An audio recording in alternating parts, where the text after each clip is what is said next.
لا مثل له ولا مثيل له لا وزير له ولا كفيل له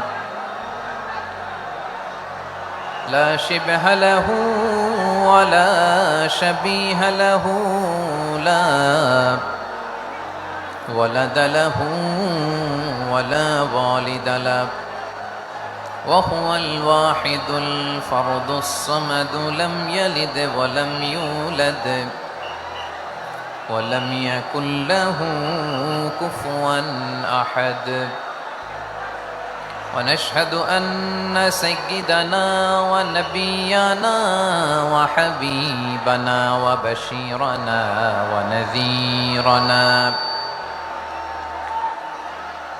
وطبيبنا وطبيب أرواحنا وحبيبنا وحبيب ربنا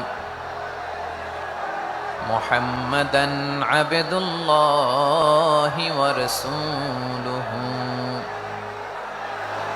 أرسله بالحق بشيرا ونذيرا وداعيا إلى الله بإذنه وسراجا منيرا أما بعد فقد قال الله تعالى في كلامه المجيد وفي فرقانه الحميد أعوذ بالله من الشيطان الرجيم بسم الله الرحمن الرحيم ولقد كرمنا بني آدم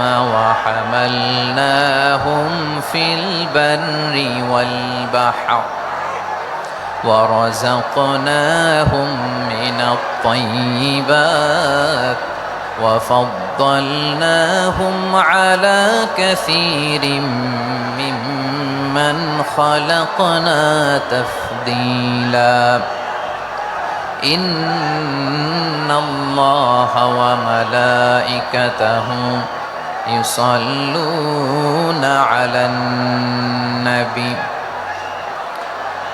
يا أيها الذين آمنوا صلوا عليه وسلموا تسليما اللهم صل على محمد وعلى آل محمد كما صليت على إبراهيم وعلى آل إبراهيم إنك حميد مجيد اللهم بارك على محمد وعلى آل محمد كما باركت على إبراهيم وعلى آل إبراهيم إنك حميد مجيد সকল প্রশংসার মালিককে সকল ক্ষমতার উৎসকে কেউ যেটা পারে না পারে কে কেউ যেটা দেখে না দেখে কে সে আল্লাহর দরবারে আমরা শুকর গুজার হচ্ছি আমরা সবাই পড়ছি কালিমাতুশ শুকর আলহামদুলিল্লাহ সবাই একসাথে গলা ছেড়ে দিয়ে আওয়াজ করে পড়ুন রব্বানা লাকাল হামদ হামদান কাসীরান طيبا مباركا فيه يا ربي لك الحمد كما ينبغي لجلال وجهك وعظيم سلطانك لك الحمد بالإيمان لك الحمد بالإسلام لك الحمد بالقرآن আল্লাহ রাব্বুল ইজ্জা ওয়াল জালালের দরবারে শুকরিয়া জ্ঞাপনের পাশাপাশি আমি আজকের এই প্রোগ্রামের অর্গানাইজিং কমিটিকে অন্তরের অন্তঃস্থল থেকে ধন্যবাদ জানাতে চাই যে আদ-দ্বীন ফাউন্ডেশন অথরিটি তারা 3 দিন ব্যাপী যশোরের পুলের হাটে এরকম চমৎকার গোছানো ওয়েল অর্গানাইজড একটা তাফসীরুল কোরআনের প্রোগ্রামের আয়োজন করেছে। আমি আল্লাহর শুকরিয়া জ্ঞাপনের পাশাপাশি তাদেরকে আমার অন্তরের অন্তঃস্থল থেকে শুকরিয়া, ধন্যবাদ এবং মোবারকবাদ জানাতে চাই। আজকের প্রোগ্রামে উপস্থিত আছেন বৃহত্তর খুলনা বিভাগের ব্যবসায়ী ভাইয়েরা, কর্মজীবী ভাইয়েরা, ছাত্র ভাইয়েরা, পর্দার আড়ালে মহিলা প্যান্ডেলে আমার মায়েরা, বোনেরা। উপস্থিত আছেন কওমি মাদ্রাসার মুহতামিম বৃন্দ, আলিয়া মাদ্রাসার প্রিন্সিপাল হুজুর, শিক্ষকবৃন্দ, ছাত্রবৃন্দ, ইমাম সাহেব। অংশগ্রহণ করার উদ্দেশ্যকে, নিয়াতকে আমরা খালেস করে নেই। আজকে আমরা যা শুনবো, শিখবো, আমলের নিয়তে শুনবো, ঠিক কিনা বলেন? শেষ পর্যন্ত নীরবতা বজায় রাখবো। আমি উঠবো, আপনারা উঠবেন, এর আগে ওঠা যাবে না। তার ওয়াস্তে বি স্মার্ট, জায়গা না হলে চলে যাবেন, আওয়াজ করবেন না। ভলান্টিয়াররাও আওয়াজ নয়, ইশারা ইঙ্গিতে। প্রিয় ভাইরা, যে টপিকটি নিয়ে আমি আপনাদের সামনে আজকে কথা বলতে চাই, টপিকটি অনেক গুরুত্বপূর্ণ। টপিকটি হচ্ছে হিউম্যান রিসোর্স ডেভেলপমেন্ট, মানব সম্পদ উন্নয়ন। কারণ আল্লাহ তাআলা আমাদের যা দেখ আর না দেখ এটা দিছে। মানুষ আর মানুষ, 18 কোটি মানুষ, ঠিক কিনা? এই 18 কোটি জনসংখ্যার দেশে বসবাস করে আমরা খুশি না বেজার? খুশিকে দেখতে পাচ্ছি। All are the Gen Z of Jashore. Gen Z, ওরা স্মার্ট, ওরা ইশারা ইঙ্গিতে কাজ করে। এই যে পুরো গদি উল্টায় দিছে, ঠিক কিনা? 24-এর ছাত্র নাগরিক অভ্যুত্থান আমাদের দেখিয়ে দিচ্ছে কিভাবে চোখের ইশারায় গদি উল্টে দিতে হয়। তো জেনজিদের নিয়ে বসেছে। ওরা তো স্মার্ট, ওরা ডিস্টার্ব করবে না। মেহেরবানি করে আমার সাথে কানেক্ট করো, 1 to 1, brain to brain, eye to eye, eye contact করো আমার সাথে। তাকাও, কষ্ট হলো আমার দিকে তাকাও, আওয়াজ করা যাবে না, আমার দিকে তাকাও। প্রিয় ভাইয়েরা, হিউম্যান রিসোর্স ডেভেলপমেন্টের ব্যাপারে কিছু কথা বলবো। এই যে আমাদের বিশাল জনসংখ্যা, এই জনসংখ্যাকে কি করে জনসম্পদে রূপান্তরিত করা যায়, এ ব্যাপারে কথা বলি। সূরাতু বনী ইসরাইলের 70 নম্বর আয়াত তেলাওয়াত করেছি। এই আয়াতের আলোকে কিছু কথা আমি আপনাদের সামনে বলবো। আল্লাহ তাআলা ইরশাদ করছেন, ওয়ালাকাদ কাররামনা بني آدم وحملناهم في البر والبحر ورزقناهم من الطيبات وفضقد كرمنا بني آدم। আমি বনি আদমকে সম্মানিত করেছি, বনি আদমকে মর্যাদা দিয়েছি। ওয়া হামালনাহুম ফিল বাররি ওয়াল বাহর, বনি আদমকে জলে, স্থলে, স্থলে এবং সমুদ্রে চলাচলের বাহন দিয়েছি। তাদেরকে আমি যত মর্যাদা দিয়েছি, আমার কোন সৃষ্টিকে এত মর্যাদা দেই নাই। পড়েন সুবহানাল্লাহ। I have dignified the status of the sons of Adam. আদমের সব সন্তানের মর্যাদা আমি বাড়িয়েছি। আল্লাহ এখানে বলেননি ওয়ালাকাদ কাররামনাল মুমিনিন, আমি মুমিনের মর্যাদা বাড়িয়েছি, বলেছেন? আল্লাহ এখানে বলেন নাই ওয়ালাকাদ কাররামনাল মুসলিমিন, আমি মুসলিমের মর্যাদা বাড়িয়েছি। আল্লাহ বলেছেন ওয়ালাকাদ কাররামনা বনি আদম, আমি বনি আদমের সম্মান বাড়িয়েছি। হোক সে মুমিন কিংবা কাফের, মুসলিম কিংবা মুশরিক, আস্তিক কিংবা নাস্তিক, আরব কিংবা অনারব, যেই হোক না কেন, আদম সন্তান সবগুলার মর্যাদা বাড়ায় দিয়েছে কে? সবার মর্যাদা আল্লাহ বাড়িয়েছে। মানুষ হিসেবে মর্যাদা। বিশ্বনবী সাল্লাল্লাহু আলাইহি ওয়াসাল্লাম ইহুদির লাশ দেখে দাঁড়িয়ে গেলেন। কার লাশ? আমার যশোরের ভাইয়েরা আওয়াজ করে বলুন, কার লাশ? ইহুদির লাশ দেখে দাঁড়ায় গেলেন। সাহাবারা বললেন, ইয়া রাসূলুল্লাহ, আপনি দাঁড়ালেন যে, এটা তো ইহুদির লাশ। বিশ্বনবী বললেন, আওয়ালাইসাত নাফসান, এটা কি মানুষ নয়? এটা হোক ইহুদি হোক খ্রিস্টান, এটা তো মানুষ। আমি মানুষ দেখে দাঁড়িয়েছি।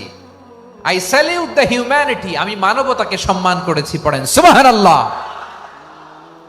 তাহলে এই জমিনে মানুষের মর্যাদা বেশি। হোক আস্তিক, হোক নাস্তিক, হোক মুমিন কিংবা কাফের, আদমের সন্তান হলে, মানুষ হলেই তার মর্যাদা বাড়িয়েছে কে?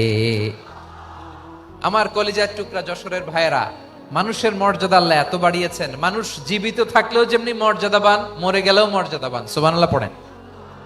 মানুষ মরে গেলে এই ডেড বডিটা কি হয়? পচে যায়, গলে যায়, মাটির সাথে মিশে যায়। তাই বলে আপনি ডেড বডির সাথে যাচ্ছে তাই করতে পারবেন না। পারবেন? কেউ যদি অন্যায় করে তাকে যদি আপনি শাস্তির আওতায় আনেন, যা মনে চায় করতে পারবেন না। তারা আগুন দিয়ে পোড়াতে পারবেন না, নাক কাটতে পারবেন না, কান কাটতে পারবেন না, অঙ্গ বিকৃতি করতে পারবেন না। কারণ মানব জাতির মর্যাদা স্বয়ং দিয়েছে কে? ডেড বডি পচে যাবে, গলে যাবে। তারপরে ইসলাম বলে না, খবরদার, এই মরা লাশটারও একটা মর্যাদা আছে না নাই? ইসলাম বলে এই লাশটা গলে যাবে, পচে যাবে, কিন্তু এটার অমর্যাদা করো না। কর্পূর দিয়ে, খেজুর পাতা দিয়ে এটাকে ওয়ার্ম ওয়াটার দিয়ে, গরম পানি দিয়ে ধৌত করো। সাদা শুভ্র ধবধবে কাপড় দিয়ে লাশটাকে তুমি কাভার করো। তারপরে খাটিয়ার মধ্যে লাশটাকে রেখে বিশাল একটা প্রোগ্রাম করো, একটা ফিউনারাল প্রোগ্রাম করো। ওই প্রোগ্রামের ডানে বায়ে পেছনে লাশটারে রাখলে হবে না, প্রোগ্রামের একেবারে সামনটাতে তুমি লাশটাকে রাখো। সুবহানাল্লাহ। একটা ফিউনারাল প্রোগ্রাম করতে হবে, তাকে শেষ বিদায় জানাতে হবে, যেটাকে আমরা জানাজা বলি। কি বলি? জানাজা মানে মাইয়েতের জন্য দোয়া, তার জন্য দোয়া করা হয়। তাকে একটা সিস্টেমেটিক অর্ডারে কবরে রাখা হয়, সুন্দরভাবে সেটাকে কবরস্থ করা হয়, মাটি দেয়া হয়, পানি দেয়া হয়। তার মানে মরে গেলেও মানুষের সম্মান বাড়ায় দিয়েছে কে? এজন্য আল্লাহ বললেন, ওয়ালাকাদ কাররামনা বানি আদম, বনি আদমের সম্মান মর্যাদা আমি আল্লাহ বাড়িয়ে দিয়েছি। মানুষের সম্মানে তুমি কখনো আঘাত করো না, ঠিক কিনা? তাহলে ভাই, প্রথম মেসেজ হচ্ছে, the first and foremost message tonight to the people of Jashore. আল্লাহ বলেন, I have dignified the status of son of Adam. আমি বনি আদম সবার মর্যাদা বাড়িয়ে দিয়েছি। হোক আস্তিক নাস্তিক, হোক কাফের কিংবা মুশরিক, তার মর্যাদা বাড়াই দিছে কে? যখন বন্যা হয়, আমরা ত্রাণ নিয়ে যাই, আমরা শুধু মুসলমানদেরকে ত্রাণ দেই নাকি? হ্যাঁ, আমরা মুসলমানকেও দেই, অমুসলমানকেও দেই, হিন্দুকেও দেই, বৌদ্ধকেও দেই। যেখানেই মানবতা বিপন্ন, সেখানে ইসলামের হেল্পিং হ্যান্ড আছে না নাই? সুবহানাল্লাহ। কি দিন আমরা পেয়েছি, কি বিধান আমরা পেয়েছি। ওয়ালাকাদ কাররামনা বানি আদম, আমি বনি আদমকে সম্মানিত করেছি।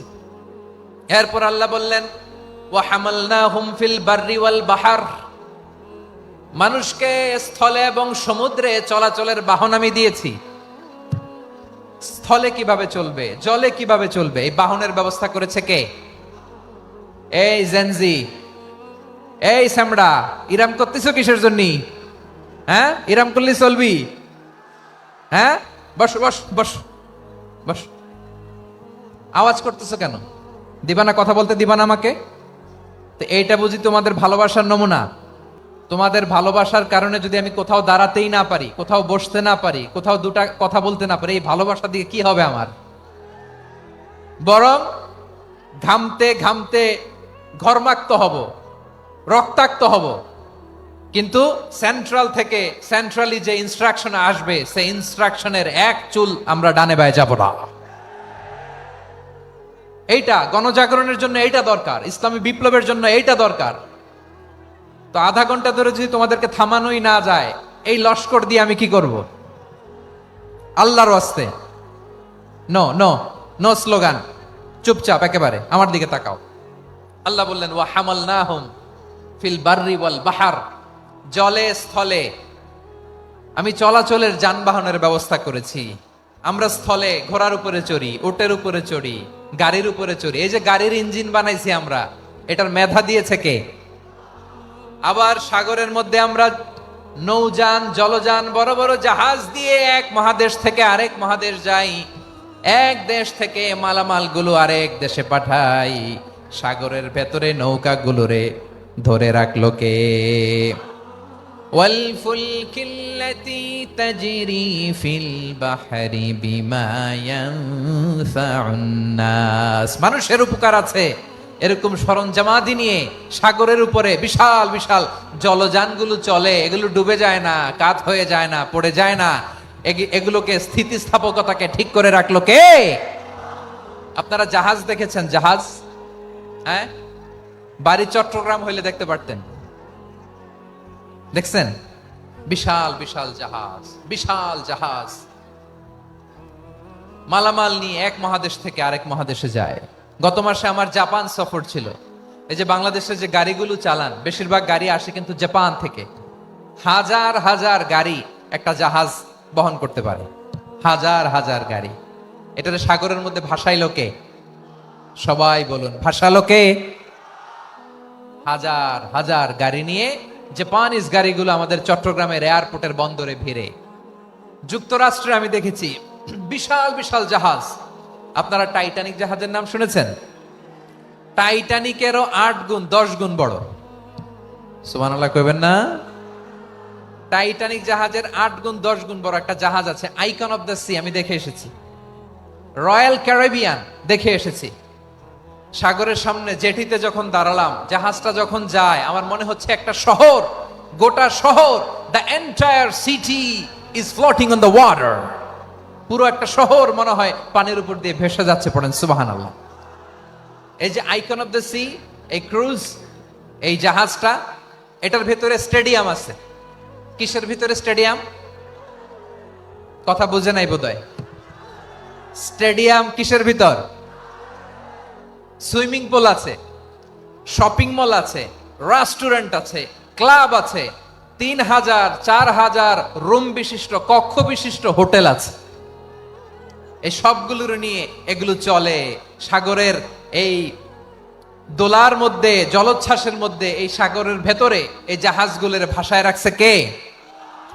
সূরাত আর-রহমান আল্লাহ তাআলা বললেন, ওয়ালাহুল জাওয়ারিল মুনশাআতু ফিল বাহরি কাল আ'লাম ফাবিআইয়ি আলা, সবাই পড়েন, ফাবিআইয়ি আলাই রাব্বিকুমা তুকাযিবান। পাহাড় সম বড় বড় জাহাজগুলো মাল বোঝাই করে সাগরের মধ্যে ভেসে বেড়ায়। এগুলো দিয়ে মালামাল বহন করা যায়, মানুষও এক দেশ থেকে আরেক দেশে যায়। এই জাহাজগুলোরে সাগরের ভেতরে ভাসায় রাখলো কে? এই আয়াতের ভেতরে আল্লাহ তাআলা সূরাত বনী ইসরাঈলের এই চমৎকার আয়াতের ভেতরে আল্লাহ তাআলা বেসিক্যালি মানব জাতির প্রতি তার 4টি স্পেশাল অনুগ্রহের কথা বলেছেন। কয়টি? 2টা বলে ফেলছি। 1 নাম্বার, ওয়ালাকাদ কাররামনা বনী আদম, আমি বনী আদমের সম্মান বাড়াইছি। নাকি মুসলমানদের? নাকি মুসল্লিদের? কার সম্মান বাড়িয়েছি? বনী আদমের। তাহলে human dignity, the first part of the verse talks about the human dignity. 2 number অংশ আল্লাহ তাআলা বললেন, ওয়া হামালনাহুম ফিল বাররি ওয়াল বাহর, স্থলে এবং সমুদ্রে আমি তাদের জন্য চলাচলের বাহন দিয়েছি। সুবহানাল্লাহ। তার মানে smooth movement on land and sea, জলে এবং স্থলে যাতে আমরা স্মুথলি মুভ করতে পারি আল্লাহ তাআলা দিয়েছেন।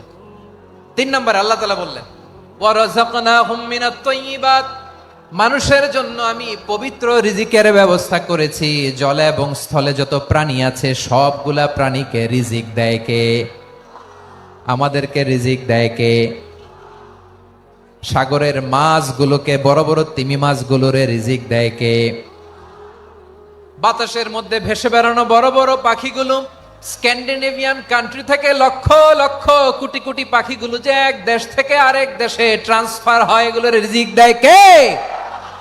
রব্বুল আলামিন বলেন, ওয়ামা মিন দাব্বাতিন ফিল আরদি ইল্লা আলাল্লাহি রিজকুহা ওয়া ইয়ালামু মুস্তাকাররাহা ওয়া মুস্তাওদাআহা কুল্লুম ফি কিতাবিম মুবিন। আল্লাহু আকবার। রব্বুল আলামিন বলেন, ভূপৃষ্ঠে বিচরণশীল যত প্রাণী আছে সব প্রাণীগুলোকে আমি আল্লাহ আমার নিজের কুদরতে রিজিকের বন্দোবস্ত করি। এই প্রাণীগুলো কোথায় থাকে, কোথায় যায়, সব জায়গায় আমি রিজিক পৌঁছে দেই। রিজিক কেউ দিতে পারে না, রিজিকের মালিক কে? রিজিকের মালিক তিনি আল্লাহ। এজন্য আল্লাহ তাআলা বললেন, ওয়া রাযাকনাহুম মিনাত তাইয়্যিবাত। এরপর আল্লাহ বললেন, ওয়া ফাদ্দালনাহুম আলা কাসীরিম মিম্মান খালাকনা তাফদীলা। আমি যত প্রাণী সৃষ্টি করেছি সকল প্রাণীর মধ্যে মানুষের মর্যাদা, শ্রেষ্ঠত্ব আমি দিয়েছি। সুবহানাল্লাহ পড়েন।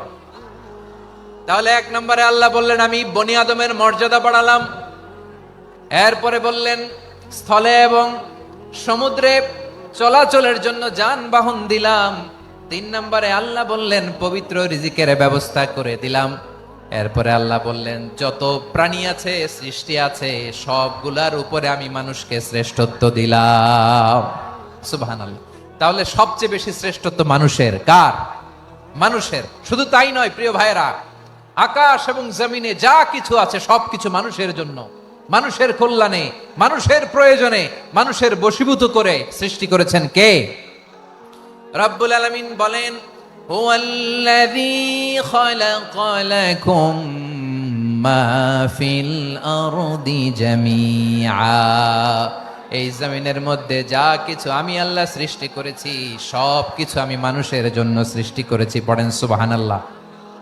হুয়াল্লাযী খালাকা লাকুম মা ফিল আরদি জামিআ। যা আছে সব আমাদের জন্য, সব আমাদেরকে সার্ভিস দেওয়ার জন্য, আমাদের উপকারের জন্য, আমাদের কল্যাণের জন্য। আওয়াজ করে সবাই পড়ুন আল্লাহু আকবার। অন্য আয়াতে আল্লাহ বললেন ওয়াসাখখারা লাকুম মা ফিস সামাওয়াতি ওয়া মা ফিল আরদি জামিআম মিন ইন্না ফি যালিকা লাআয়াতিন লিকাউমি ইয়াতাফাক্কারুন। প্রথম আয়াতে আল্লাহ বললেন জমিনে যা আছে সব তোমাদের কল্যাণে আমি সৃষ্টি করলাম। এরপরে আল্লাহ বললেন আকাশেও যা আছে সব তোমাদের জন্য সৃষ্টি করলাম, তোমাদের অনুগত বানায় দিলাম। পড়েন সুবহানাল্লাহ।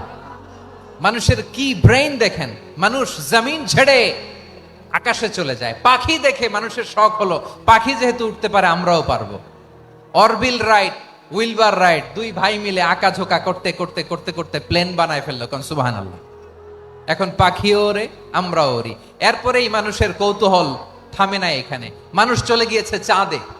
কোথায় গেছে? এখন কিন্তু চাঁদে জমি বিক্রি হয় জানেন।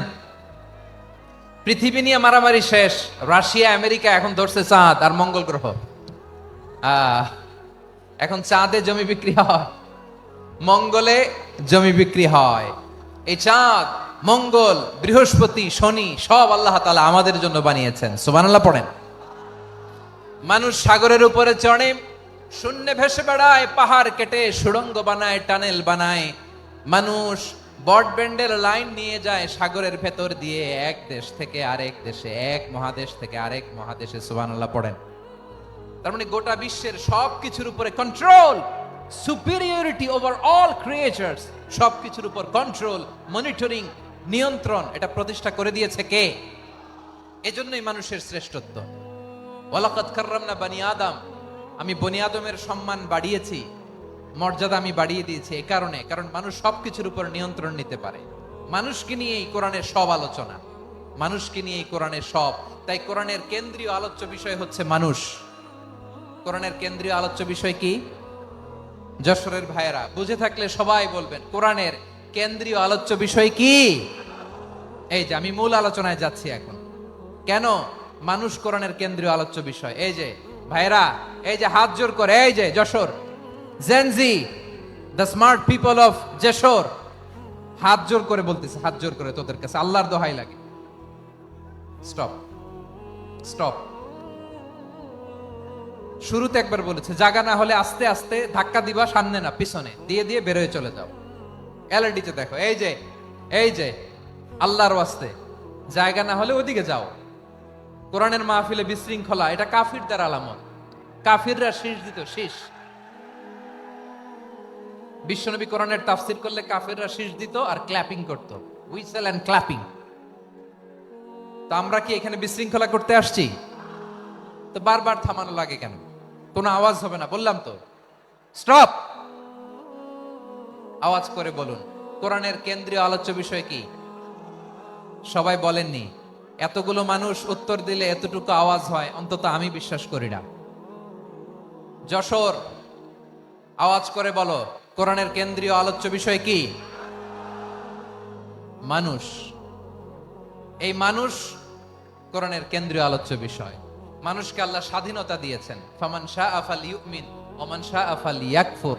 চাইলে মুমিন হতে পারো, চাইলে কাফের হতে পারো, তোমার ইচ্ছা। তবে জেনে রাখো মুমিন হলে পাবা জান্নাত, কাফির হলে পাবা জাহান্নাম। নাও দ্য ডিসিশন ইজ ইয়ার্স, সিদ্ধান্ত তোমার, জান্নাতে যাবা না জাহান্নামে যাবা।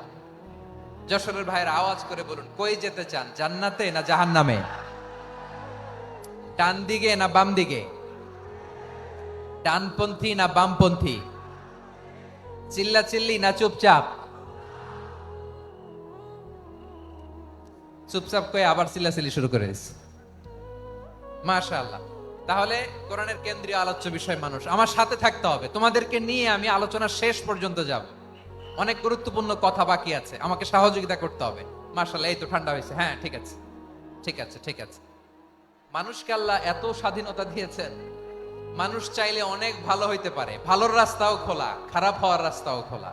ভালো হইলে মানুষ অনেক ভালো, খারাপ হইলে অনেক খারাপ। ভালো হইলে সবচেয়ে ভালো, খারাপ হইলে সবচেয়ে খারাপ। এজন্য সিদ্ধান্ত আপনাকে নিতে হবে। আল্লাহ তাআলা বলছেন, লাকাদ খালাকনাল ইনসানা ফি আহসানি তাকওয়িম সুম্মা রাদাদনাহু আসফালা সাফিলিন। আমি মানুষকে অনেক সুন্দর অবয়বে, সুন্দর আকৃতিতে সৃষ্টি করেছি। তার শুধু চেহারার ডিজাইনটাই সুন্দর নয়, তার ব্রেনটা বড্ড সুন্দর, তার মানসিকতা বড্ড সুন্দর, তার সৃজনশীলতা বড্ড সুন্দর। পড়েন সুবহানাল্লাহ। আমাদের চেহারা, অবয়ব, ডিজাইন যে সুন্দর তা না, আমাদের ব্রেনটা অনেক সফিস্টিকেটেড ব্রেন, অনেক সফিস্টিকেটেড। এই 1.5 কেজি ব্রেন ইউজ করে মানুষ গোটা বিশ্বে সভ্যতা বিনির্মাণ করেছে, ঠিক কিনা? এই ব্রেন আল্লাহ তাআলা আমাকে দিয়েছে। এটারে কাজে লাগালে, আপনার সিক্স সেন্স কাজে লাগালে আপনি অনন্য মানুষ হয়ে উঠবেন, মহামানবে রূপান্তরিত হবেন। মানুষ হতে পারে, চাইলেই মহামানব হতে পারে। আবার যদি মানুষ চায় খারাপও হতে পারে।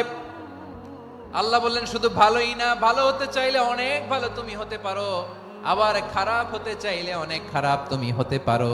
সুম্মা রাদাদনাহু আসফালা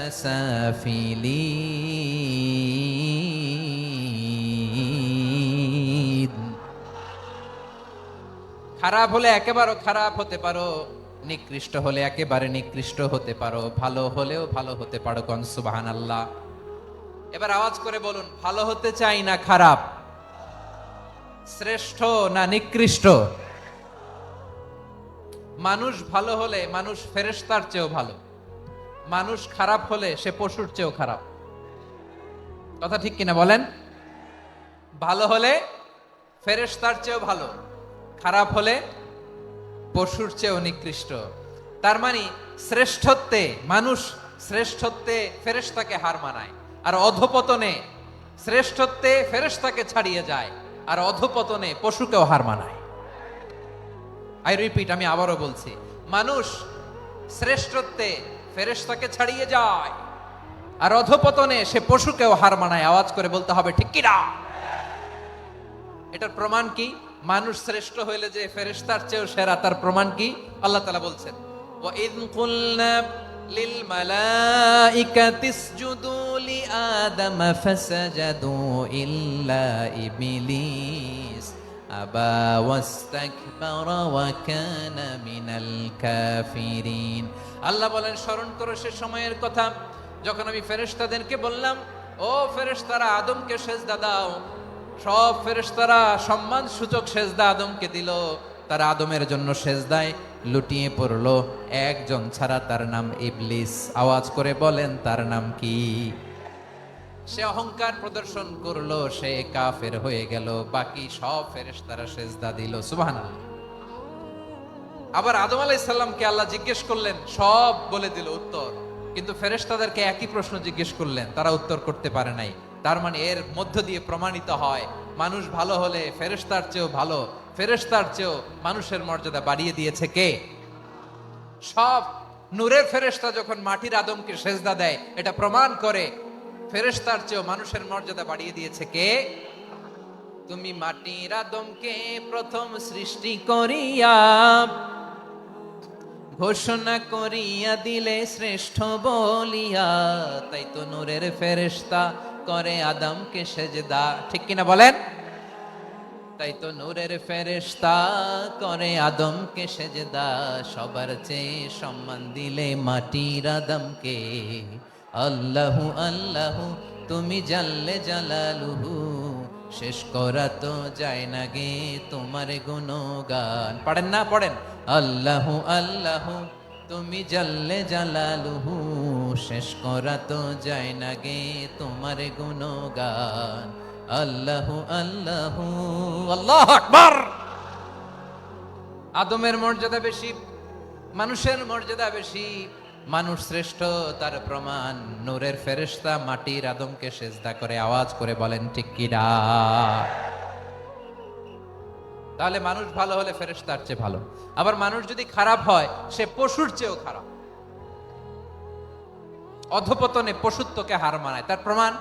তার প্রমাণ কি? তার প্রমাণ হচ্ছে যশোরের ভাইরা দেখবেন পত্রিকায় নিউজ পেপারে মাঝে মাঝে এরকম দেখা যায়, এক মানুষ আরেক মানুষকে হত্যা করে 20 টুকরা করে বস্তার ভিতরে ভরেছে। আপনারা এই নিউজ পড়েন নাই না? দেখেন নাই? দেখছেন?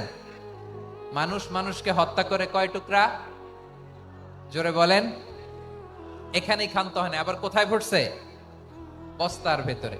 আচ্ছা, বুঝে থাকলে আওয়াজ করে বলেন, কোনদিন শুনছেন একটা হাতি আর একটা হাতিকে হত্যা করে 20 টুকরা করছে, এরপরে বস্তার ভিতরে ভরছে? হইছে? তাহলে দেখেন, মানুষ যদি খারাপ হয় সে পশুকেও হার মানায়। চিল্লায় বলো ঠিক কি না? এমনও দুশ্চরিত্র মানুষ আছে যার নজর থেকে 6 মাসের ছোট্ট মেয়ে থেকে শুরু করে 80 বছরের বৃদ্ধারাও নিরাপদ নয়। পশুকেও হার মানে। মানুষের ঘর জ্বালিয়ে পুড়ে মেসাকার করে দেয়, জনপদের পর জনপদ জ্বালায় দেয়। এরকম আছে না নাই? বোমা মেরে শহরগুলো উড়িয়ে দেয়। এই যে ইসরায়েল গাজার মধ্যে যে অ্যাটাক করেছে, এরা মসজিদ মানে নাই, মসজিদে বম ফেলেছে। এরা খ্রিস্টানদের চার্চ গির্জা মানে নাই, গির্জায় বম ফেলেছে। পৃথিবীর ইতিহাসে never happened in the history of the world that someone bombed on a hospital, on a ICU center. এমন হাসপাতাল যেখানে আইসিইউর রোগীরা আছে, ওই হাসপাতালের উপরও ইসরায়েলি সৈনিকেরা বোমা মেরেছে। জোরে বলেন ঠিক কিনা? এরা মানুষ? আওয়াজ করে বলেন, এরা মানুষ না। প্রিয় ভাইয়েরা, চোখ কান নাক মুখ থাকলেই মানুষ না। এই দুনিয়া এখন তো আর সেই দুনিয়া নাই, মানুষ নামের মানুষ আছে দুনিয়া বোঝাই, সেই মানুষের ভিড়ে আমার আসল মানুষ নাই। ঠিক কিনা? আসল মানুষের বড্ড অভাব, আসল মানুষের বড্ড অভাব। আমার ভাইয়েরা, মানুষ খারাপ হলে পশুকেও হার মানায়। আচ্ছা, আওয়াজ করে বলেন, এই যশোরের ছেলেরা এদিক তাকাও, আওয়াজ করে বলো, যে ইসরায়েলি সোলজাররা উপর থেকে বোমা মারলো তারাও মানুষ? তারাও কি? ওরাও রক্তে মাংসে মানুষ, ওদেরও পরিবার আছে। বোমা মেরে যেই মেয়েটাকে তারা অনাথ বানায়, ইয়াতিম বানায়, ও কিন্তু বাসায় ওর মেয়েটাকে রেখে আসছে। ঠিক কিনা বলেন? বম্বিং করে যে বাবাকে মেরে, স্বামীকে মেরে স্ত্রীকে বিধবা বানায়, তারও ঘরে স্ত্রী আছে। উপর থেকে বম মেরে মানুষ মেরে দিচ্ছে, তারাও মানুষ। 1945 সালের 6 আগস্ট আমেরিকান সোলজাররা হিরোশিমায় বম মেরেছে। আমি নিজে দেখে এসেছি জাপানের হিরোশিমাতে। সকাল 8:15 মানুষ কেউ অফিসে যাচ্ছিল, কেউ খেতে খামারে কাজ করতে যাচ্ছিল। লিটল বয় নামে একটা বোম মেরেছে তারা। এই বোমের আঘাতে, পারমাণবিক এই বোমার রেডিয়েশনে আঘাতে, বোম ব্লাস্ট হওয়ার পরে মুহূর্তের মধ্যে 1,40,000 নাই। উপর থেকে যারা মারতেছে এরাও মানুষ, যাদেরকে মারলো তারাও। তার মানে মানুষে মানুষে পার্থক্য আছে না? নেই? মানুষে মানুষে পার্থক্য আছে। নাক কান চোখ মুখ থাকলেই মানুষ নয়। বাড়ছে জনসংখ্যা, কমছে মানুষ। চিল্লায় বলো ঠিক কিনা? তাহলে আমরা বুঝলাম, মানুষ ভালো হলে অনেক ভালো, খারাপ হলে অনেক খারাপ। ও আমার কলিজার টুকরা যশোরের ভাইয়েরা, আসুন না 3 দিন ব্যাপী এই তাফসিরুল কোরআনের ঐতিহাসিক প্রোগ্রাম থেকে আমরা সিদ্ধান্ত নেই, আমরা ভালো মানুষ হব নাকি খারাপ মানুষ হব? কলিজা থেকে, প্রাণ থেকে আওয়াজ করে সবাই বলুন, ভালো মানুষ নাকি খারাপ মানুষ? ভালো মানুষ হইতো। ভালো মানুষ যারা জগৎটাকে এনলাইটেন করবে, যারা এনলাইটেন করবে, যারা সত্যের বীর সেনানী হয়ে দাঁড়াবে, যারা সত্যের পক্ষে কথা বলবে, যারা জালিমের মসনদকে ভেঙে খান খান করে দেবে। এরকম হওয়ার দরকার আছে না নাই? এরকম ভালো মানুষ আমরা হতে চাই কি চাই না? মানুষকে যত্ন নিলে মানুষ যে কত ভালো হয় আপনি কল্পনাও করতে পারবেন না। এই যে আপনাদের যশোরে যে ভালো ছেলেগুলো আছে, যে ভালো তরুণগুলো আছে, যে যুবকগুলো আছে, যে ভালো আলেমরা আছে, ভালো নেতারা আছে, সবাই যদি তাদের মতো হতো, পুরো যশোরটা একটা জান্নাতের টুকরা হয়ে যেত। আওয়াজ করে বলেন ঠিক কিনা? মানুষকে নার্চারিং করলে, মানুষকে পলিশ করলে, মানুষকে গ্রুমিং করলে, মানুষকে সঠিক তারবিয়া দিলে মানুষ অনন্য হয়ে ওঠে। প্রতিটি মানুষ অনন্য। আমি অনন্য, আপনি অনন্য, আমরা সবাই অনন্য। সুবহানাল্লাহ বলেন। মানুষকে আল্লাহ তাআলা দিয়েছেন অসীম ক্ষমতা, অসীম ক্ষমতা। সুবহানাল্লাহ। একটা মানুষ পারে না এমন কিছু নাই, একটা মানুষ পারে না এমন কিছু নাই। বিশ্বাস করতে হবে, মানুষ যা কল্পনা করতে পারে ওইটা মানুষ করে দেখাতে পারে। যশোরের ভাইয়ের, আই রিপিট, আমি আবারও বলছি, এই চিল্লাচিল্লি করলে আমার এই গুরুত্বপূর্ণ কথা তোমরা মিস করবা, মিস করবা। কপাল পড়া হয়েও না, আওয়াজ করে কপাল পড়া হবে না। আমার দিকে তাকাও। মানুষ, মানুষ যা কল্পনা করতে পারে সেটা মানুষ করে দেখাতে পারে। তুমি তোমার কল্পনার রাজ্যকে সাজাও, তোমাকে হারাতে পারে এমন কোন শক্তি আল্লাহর জমিনে নাই। তোমার কি শক্তি, কি সম্ভাবনা তুমি জানোই না মিয়া। তুমি এদিকে তাকাও কেন? তোমার রাস্তা তো ওই দূরে। তুমি কোথায় যাবে, আল্লাহ তোমার টেনে কোথায় নিয়ে যাবে তুমি কিছুই জানো না। Plan big, dream big. কল্পনার শক্তিকে বড় করো।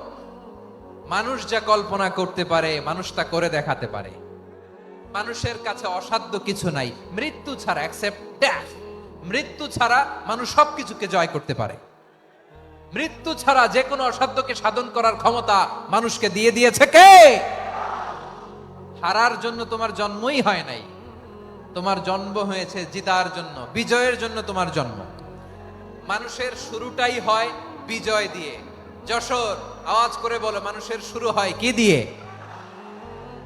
আমরা যখন আমার পিতার পৃষ্ঠদেশে ছিলাম, পিতার পৃষ্ঠদেশ থেকে শুক্রাণু যখন মায়ের গর্ভদেশে যেয়ে পড়ে, কতটা শুক্রাণু ভ্রমণ শুরু করে জানো? 20 কোটি শুক্রাণু।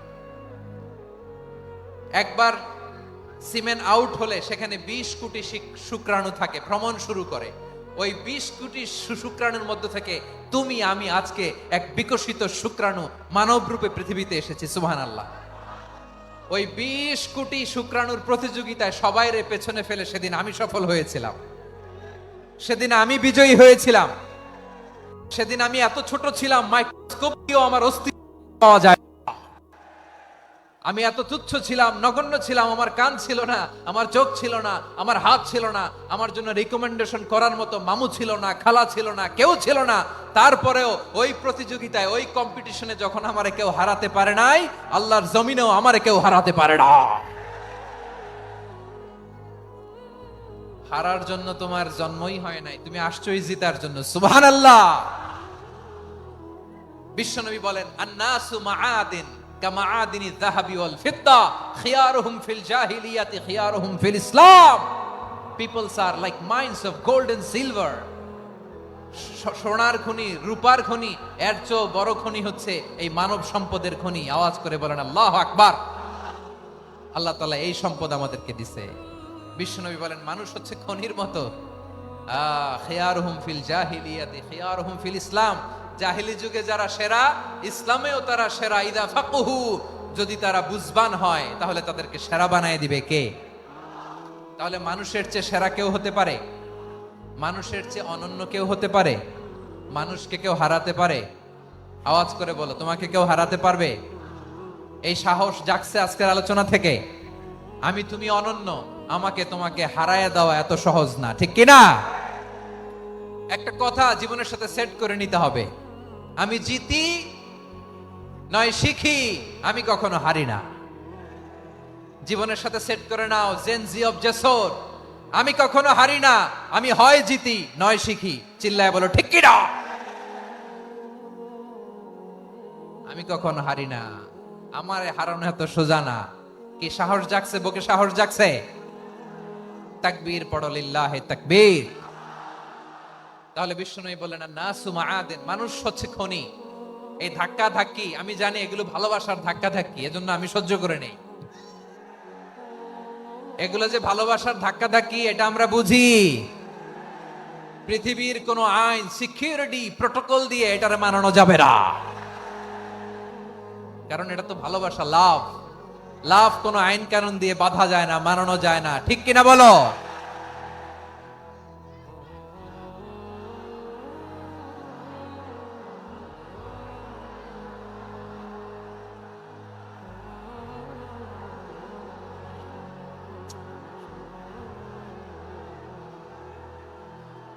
ঠিক আছে, বসুন বসুন বসুন। আল নাসু মাআদিন, মানুষ হচ্ছে খনি। এই খনির যত্ন নিতে হবে। আমার মা বাবা যারা এসেছেন, আপনার ছেলে মেয়ের যত্ন নেন। আপনার ছেলের মধ্যে যে কি পটেনশিয়াল আপনি জানেন না। আপনার এই ছোট্ট অবুজ ছেলেটাই আগামী দিনের শায়েখ আহমদুল্লাহ হবে। আপনার হেফজখানায় পড়া ওই ছোট্ট ছেলেটাই আগামী দিনের আল্লামা মামুনুল হক হবে। আপনার ওই ছেলেটা আমির হামজা হবে, আব্দুল হাই সাইফুল্লাহ হবে। এভাবে বড় বড় আলেম হবে, তারা যুগশ্রেষ্ঠ আলেম হবে। সেই একদিন এই বাংলাদেশের পার্লামেন্টে যে বক্তব্য দিয়ে যশোরের পক্ষে কথা বলবে। আপনি জানেন না, কাউকে ছোট করবেন না আপনি। ওর কনফিডেন্স আপনি কমাবেন না, আপনি কমাতে পারেন না। প্যান্ডেলে আমার যে মা বোনেরা আছেন, ছেলে মেয়েদেরকে কখনো ছোট করে কথা বলবেন না। ও যে কোথায় যাবে আপনি জানেন না। আপনি মা হয়ে তাকে সাহস দিবেন, তার কল্পনার জগৎটাকে সাজাতে তাকে উৎসাহিত করবেন। ঠিক কিনা বলেন? আর আমার প্যান্ডেলের আমার প্রিয় শ্রদ্ধাশীলা মায়েরা বোনেরা, আপনারা তো আরো দামি সম্পদ। বিশ্বনবী বলেন আর দুনিয়া কুল্লুহা মাতা। আল্লাহ আল্লাহ আল্লাহ, বিশ্বনবীর কথার ওজন দেখেন। আর দুনিয়া কুল্লুহা মাতা ওয়া খায়রু মাতা'আদ দুনিয়াল মারআতুস সালিহা। বিশ্বনবী বলেন দুনিয়ায় যা দেখো সব আল্লাহর দেওয়া অ্যাসেট, মানে সম্পদ। আর এত অ্যাসেটের ভিড়ে সবচাইতে শ্রেষ্ঠ সম্পদ হচ্ছে নেককার নারী। সুবহানাল্লাহ। ভাইয়েরা বোনের সাথে খারাপ আচরণ করো না, সন্তান মায়ের সাথে খারাপ আচরণ করো না। আমাদের মায়েরা আমাদের asset, they are our priceless asset. কারণ এই মায়েদের পেটে এসেছে আল্লাহর ওলিরা, এই মায়েদের পেটে এসেছে খান জাহান আলী, এই মায়ের পেটে এসেছে শাহজালাল ইয়ামানি, এই মায়ের পেটে এসেছে আল্লাহর সব নবীরা। নাকি নবীরা আকাশ থেকে থপ করে জমিনে নেমে আসছে? মায়ের পেটে আসছে। এই মায়ের পেটগুলো খনি। আমার সম্মানিতা মায়েরা বোনেরা, নিজেকে ইসলাম দিয়ে সাজান, নিজেকে ইসলাম দিয়ে সাজান, নিজেকে পবিত্র রাখুন, নিজের আব্রু ইমান ইজ্জতের হেফাজত করুন, কোরআন পড়ুন, সুন্নাহ পড়ুন। আপনি জানেন না আপনার গর্ভে কে আসছে, কোন ক্ষণজন্মা পুরুষকে আল্লাহ তাআলা আপনার গর্ভে পাঠাবে আপনি জানেন না। মায়েরা নিজেদেরকে পবিত্র রাখুন, ইসলাম চর্চা করুন, কোরআন চর্চা করুন, নৈতিকতা দিয়ে নিজেকে সাজান। যশোরের জেনজি, নিজেদেরকে প্রস্তুত রাখো আগামীর বাংলাদেশের জন্য। নৈতিকতা, মোরালিটি, ভ্যালিউজ দিয়ে নিজেকে সাজাও, ইসলাম দিয়ে নিজেকে সাজাও। কারণ আগামীর বাংলাদেশ ইসলামের বাংলাদেশ। বাংলাদেশের আসল পরিচয় ইসলাম। বাংলাদেশের আসল পরিচয় কি? সবাই বলে না। বাংলাদেশের আসল পরিচয় কি? এই ইসলাম নিয়ে আমরা সংসদ ভবন সাজাবো, রাজি আছি না নাই? শেকড় ভুলে যাওয়া যাবে না। আমরা ধাপে ধাপে শারিয়া আইনের দিকে যাব ইনশাআল্লাহ, কিন্তু জঙ্গিবাদ দিয়ে নয়, কট্টর পন্থা দিয়ে নয়। আমরা ইন্টেলেকচুয়ালি, গ্রাজুয়ালি, ধাপে ধাপে শারিয়া আইনের দিকে মুভ করব ইনশাআল্লাহ। বলো লিল্লাহি তাকবীর। এদেশের আসল পরিচয় সবাই বলে না, আওয়াজ করে, এদেশের আসল পরিচয়। এদেশে আজান শুনে সূর্য ওঠে শহর গ্রামে, এদেশে আজান শুনে সূর্য ডোবে সন্ধ্যা নামে, এদেশে সকল কাজে সবাই বলে বিসমিল্লাহ, এদেশে ভালো কিছু দেখে শুনে হাসি মুখে সবাই বলে মাশা আল্লাহ। সুবহানাল্লাহ সুবহানাল্লাহ সুবহানাল্লাহ সুবহানাল্লাহ সুবহানাল্লাহ সুবহানাল্লাহ সুবহানাল্লাহ সুবহানাল্লাহ। ও নবীন তরুণ, তোমার কিসের এত ভয়? জেনে রেখো বাংলাদেশের আসল পরিচয়। বাংলাদেশের আসল পরিচয় ইসলাম। আওয়াজ তুলে বলো, আসল পরিচয় কি? এদেশে পরস্পরে দেখা হলে দেয় সালাম, এদেশে আমজনতার হৃদয় জুড়ে পাক্কালাম, ঠিক কি না? এদেশে বিপদ এলে সর্বজনে সর্বক্ষণে দোয়া পড়ে ইন্না লিল্লাহ সুবহানাল্লাহ সুবহানাল্লাহ সুবহানাল্লাহ সুবহানাল্লাহ। এদেশে আজান শুনে সূর্য ওঠে শহর গ্রামে, এদেশে আজান শুনে সূর্য ডোবে সন্ধ্যা নামে, এদেশে সকল কাজে সবাই বলে বিসমিল্লাহ, এদেশে ভালো কিছু দেখে শুনে হাসি মুখে সবাই বলে মাশা আল্লাহ। সুবহানাল্লাহ, আওয়াজ করে সুবহানাল্লাহ সুবহানাল্লাহ সুবহানাল্লাহ সুবহানাল্লাহ। সবাই একসাথে সুবহানাল্লাহ সুবহানাল্লাহ সুবহানাল্লাহ সুবহানাল্লাহ। এদেশের আসল পরিচয় কি? আওয়াজ করে বলতে ভয় লাগে। এদেশের আসল পরিচয় কি? ইসলাম দিয়ে আমাদের সংসদ ভবন চলুক, আমরা চাই কি চাই না? বঙ্গভবনে লা ইলাহা ইল্লাল্লাহর পতাকা উড়ুক, আমরা চাই কি চাই না? প্রতিটি জেলা অফিসে, ডিসি অফিসে লা ইলাহার পতাকা ঝুলুক, আমরা চাই কি চাই না? কারা কারা চাই হাত তুলে আল্লাহরে দেখায়।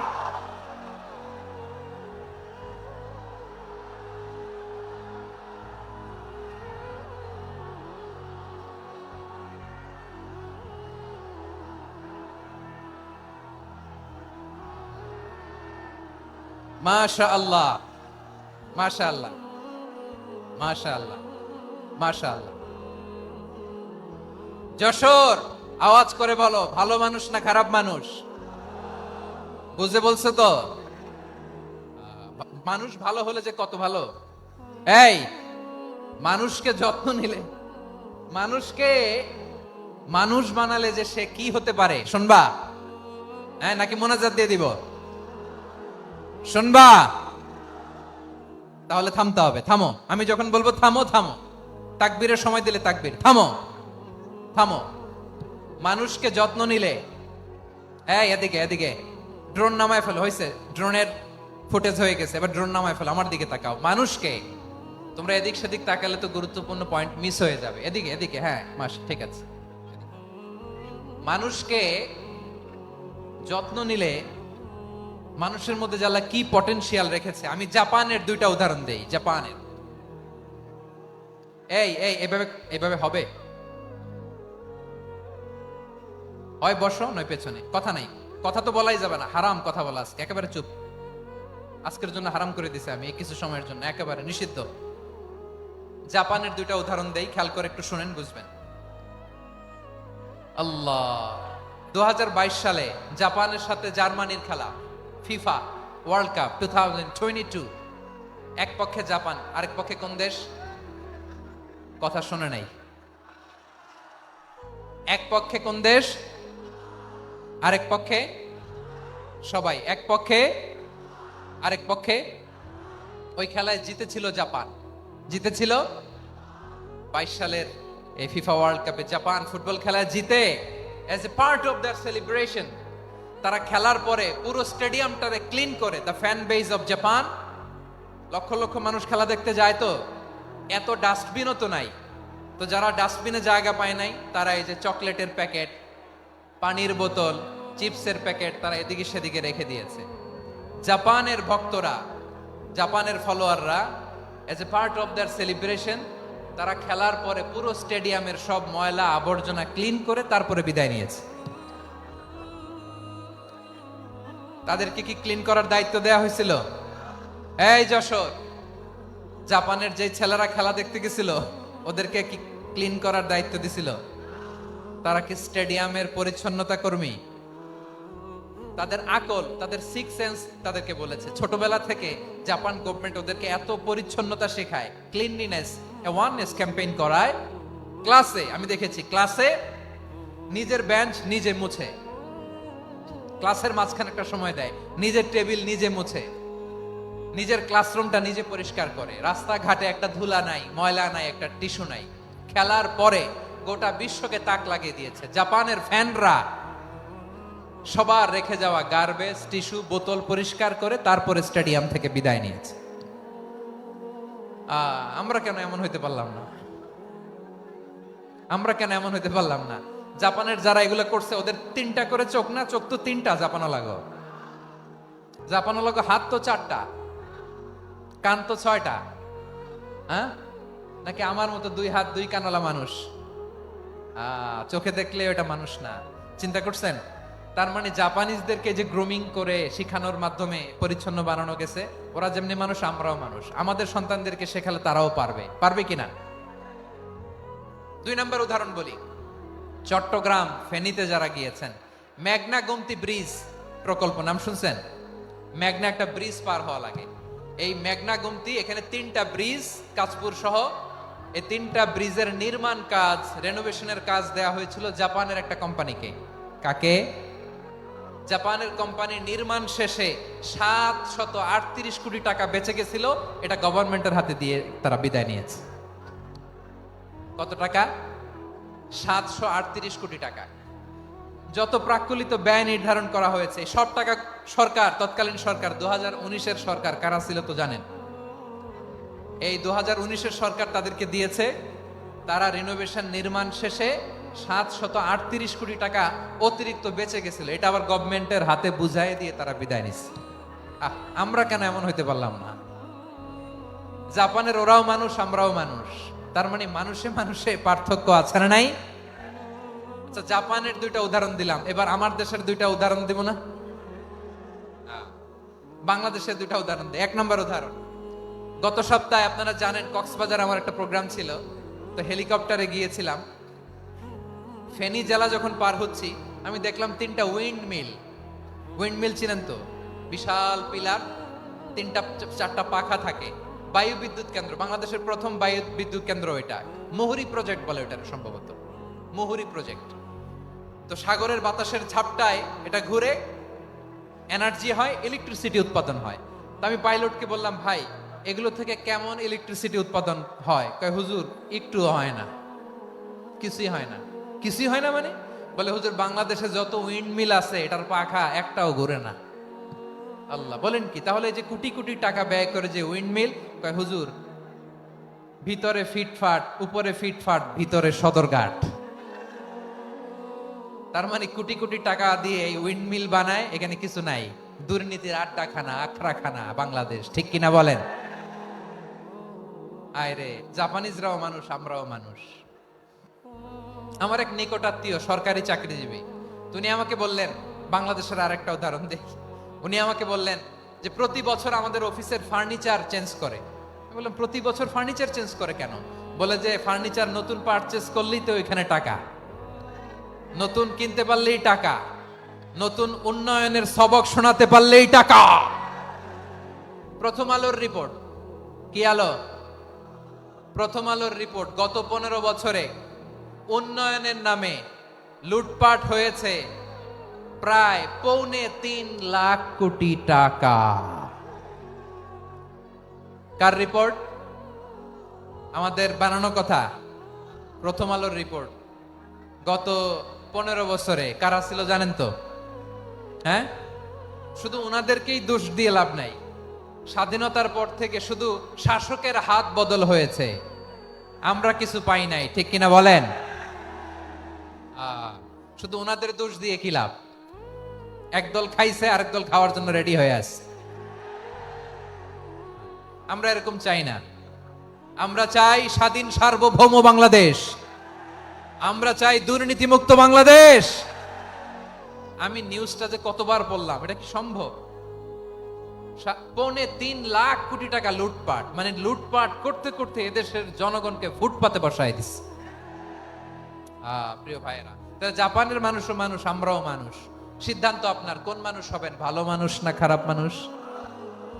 আজকের আলোচনার বিষয় হচ্ছে মানব সম্পদের উন্নয়ন, human resource development. It's a process to increase the capacity of knowledge, skill, capacity of the people of a country. একটা দেশের মানুষের জ্ঞান, তাদের দক্ষতা কি করে বাড়ানো যায়, বাড়িয়ে দেশের উন্নয়ন করানো যায়, এটাই হচ্ছে মানব সম্পদ উন্নয়নের মূল কথা। তাহলে মানব সম্পদ হচ্ছে একটা দেশের সবচাইতে শক্তিশালী পুঁজি। প্রাকৃতিক সম্পদ, খনিজ সম্পদের চেয়েও দামি হচ্ছে মানব সম্পদ। আমার প্রিয় যশোর, প্রাকৃতিক সম্পদ, খনিজ সম্পদের চেয়ে দামি সম্পদ কি সম্পদ? আল্লাহ তাআলা দয়া করে আমাদেরকে এই মানব সম্পদ দিয়েছেন। আসুন আমাদের এই মানুষগুলোকে আমরা সোনার মানুষ বানাই। রাজি আছেন তো সবাই? রাজি আছেন?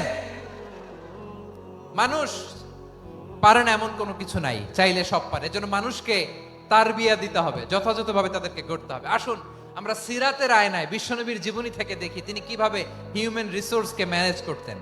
যদি আপনাদের সময় হয়, দু একটা উদাহরণ দিয়ে আজকে আমি আমার আলোচনার বিদায় নিব। হবে সময় হবে কয়েক মিনিট? হ্যাঁ, শান্ত থাকবেন তো? শান্ত থাকবা? হ্যাঁ, ঠিক আছে। এই ধাক্কার মধ্যে ঢুকছে, এবার মজা বুঝতেছো তো? হ্যাঁ, মানা করছিলাম না? ঠিক আছে, টের পাও। হ্যাঁ, ঠিক আছে। যে আওয়াজ করবে আমি ওকে দেখতেছি, কে কে আওয়াজ করে দেখতেছি। শেষ কথা, শেষের দিকে চলে আসছি। বিষ্ণু ইসলাম কিভাবে হিউম্যান রিসোর্সকে ম্যানেজ করতেন, মজার কথা আছে কয়েকটা, বলে বিদায় নিব। বিশ্বনবী কিভাবে এই মানব সম্পদকে ম্যানেজ করতেন? বিশ্বনবী he was a very good talent hunter, চৌকস ট্যালেন্ট হান্টার ছিল। কার মধ্যে কি ট্যালেন্ট আছে দেখলেই বুঝে ফেলতেন। সুবহানাল্লাহ পড়বেন না? কি নবী আমরা পেয়েছি! He was a very good talent hunter. আমার নবী তিনি চৌকস ট্যালেন্ট হান্টার ছিলেন। কার মধ্যে কি প্রতিভা বের করতেন, ওই প্রতিভাকে ইসলামের কল্যাণে কাজে লাগাতেন। সুবহানাল্লাহ বলেন। যাকে যেই জায়গায় সেট করলে ভালো হবে তাকে ওই জায়গায় সেট করতেন। কয়েকজন সাহাবীর জীবনী শোনাই। আবু মাহজুরা রাদিয়াল্লাহু তাআলা আনহু, মক্কার মুয়াজ্জিন, আগে ছিল মুশরিক, পরে হইছে মুমিন। উনি কিভাবে মুমিন হইলেন এই ঘটনাটা একটু আপনাদের শোনাতে চাই। তা আপনাদের তো সময় নাই হাতে, সময় আছে? এই জেনজি শেষ করে দিল আজকের প্রোগ্রামটা। 1 ঘন্টা ধাক্কা ধাক্কি করে কেমনে দাঁড়ায় আছে আমি বুঝলাম না।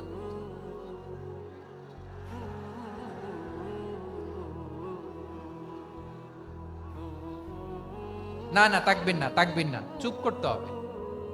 What I need, you stop. Just shut up. চুপ। হ্যাঁ, ঠিক আছে, এভাবে। আবু মাহজুরা রাদিয়াল্লাহু তাআলা আনহু কিভাবে মুসলিম হলেন আওয়াজ করে শুনেন। হুনাইনের যুদ্ধ, 8ম হিজরি। বিষ্ণু ইসলাম হুনাইনের যুদ্ধ শেষে ফিরতেছেন, পথিমধ্যে বেলাল রাদিয়াল্লাহু তাআলা আনহু, এই যে আবার কথা, আই রে আল্লাহ রে, এখানে ধাক্কা থাকি কেন? চলে যাও, পেছনে যাও, পেছনে যাও।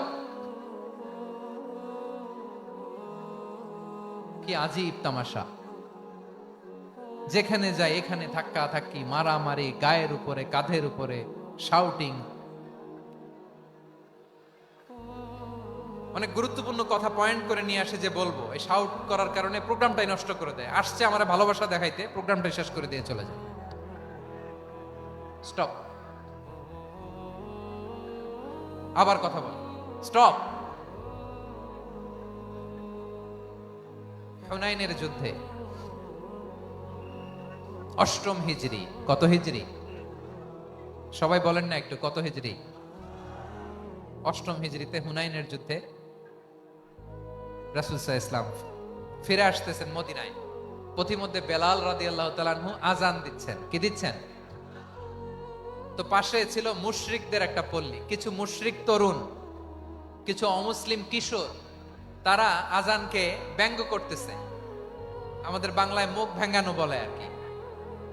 বেলাল রাদিয়াল্লাহু তাআলা আনহু আজান দিচ্ছেন, ওই বাচ্চাগুলো মুশরিক, তো ওরা আজানকে ব্যঙ্গ করতেছে, বিকৃতি করে ওরাও আজান দিচ্ছে। উদ্দেশ্য হচ্ছে আজানকে নিয়ে ঠাট্টা করা। উদ্দেশ্য কি? ঠাট্টা করা। ব্যাপারটা মনে কষ্ট পাওয়ার মতো ব্যাপার না? কিন্তু বিশ্বনবী ওইখানে দেখেন কি খুঁজলেন। বিশ্বনবী খেয়াল করলেন অমুসলিম কিশোরদের মধ্য থেকে একটা কিশোরের গলাটা বড় দরাজ গলা, কণ্ঠটা বড় সুন্দর। খেয়াল করে দেখলেন যে কিছু কিশোর বেলালের আজানকে ব্যঙ্গ করে, বিকৃতি করে, কিন্তু একজনের কণ্ঠ দেখতে পাচ্ছেন না এত দূরে, কিন্তু কণ্ঠটা বড় সুন্দর, দরাজ গলা। বিশ্বনবী সাহাবীদেরকে বললেন, ধরো এগুলারে, ধরো। সবগুলারে ধরে বিশ্বনবী সামনে আনা হলো। ওরা হাঁটু গেড়ে বসলো।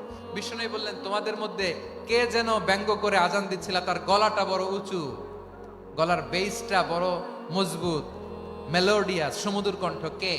আবু মাহজুরা বলে, আমার বন্ধুরা সবাই আমার দিকে আঙ্গুল দেখায়, আমি পড়ে গেছি বিপদে। রাসূল সাল্লাল্লাহু আলাইহি ওয়াসাল্লাম বাকি অমুসলিম তরুণদেরকে ছেড়ে দিলেন, বললেন তোমরা যাও। এবার আবু মাহজুরারে পাইছে। আবু মাহজুরার চুলের মধ্যে হাত দিলেন বিশ্বনবী, মাথায় হাত দিয়ে বললেন, এবার আজান দাও দেখি। আবু মাহজুরা বলে, আমি তো আজান দিতে জানি না, কারণ আমি তো বেলালেরটা শুইনা দিছি, আমার তো মুখস্থ নাই, আমি তো আজান দিতে জানি না। বিশ্বনবী বললেন, জানো না?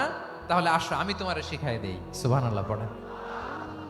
আবু মাহজুরা হাঁটু গেড়ে বসে, বিশ্বনবীর মোবারক হাত আবু মাহজুরার চুলের মধ্যে। বিশ্বনবী আজানের মুআল্লিম আবু মাহজুরাকে বলতেছে, ঠিক আছে তোমারে শিখাই দিচ্ছি, আমি যা যা বলবো আমার সাথে সাথে বলো, পারবা? আবু মাহজুরা বলে, পারবো। বিশ্বনবী আজান দিচ্ছেন, মাথায় হাত দিয়ে, আল্লাহু আকবার, আল্লাহু আকবার। আবু মাহজুরা এই বাক্যটা পড়লেন। বিশ্বনবী দ্বিতীয় বাক্য পড়তে আরম্ভ করলেন, আল্লাহু আকবার,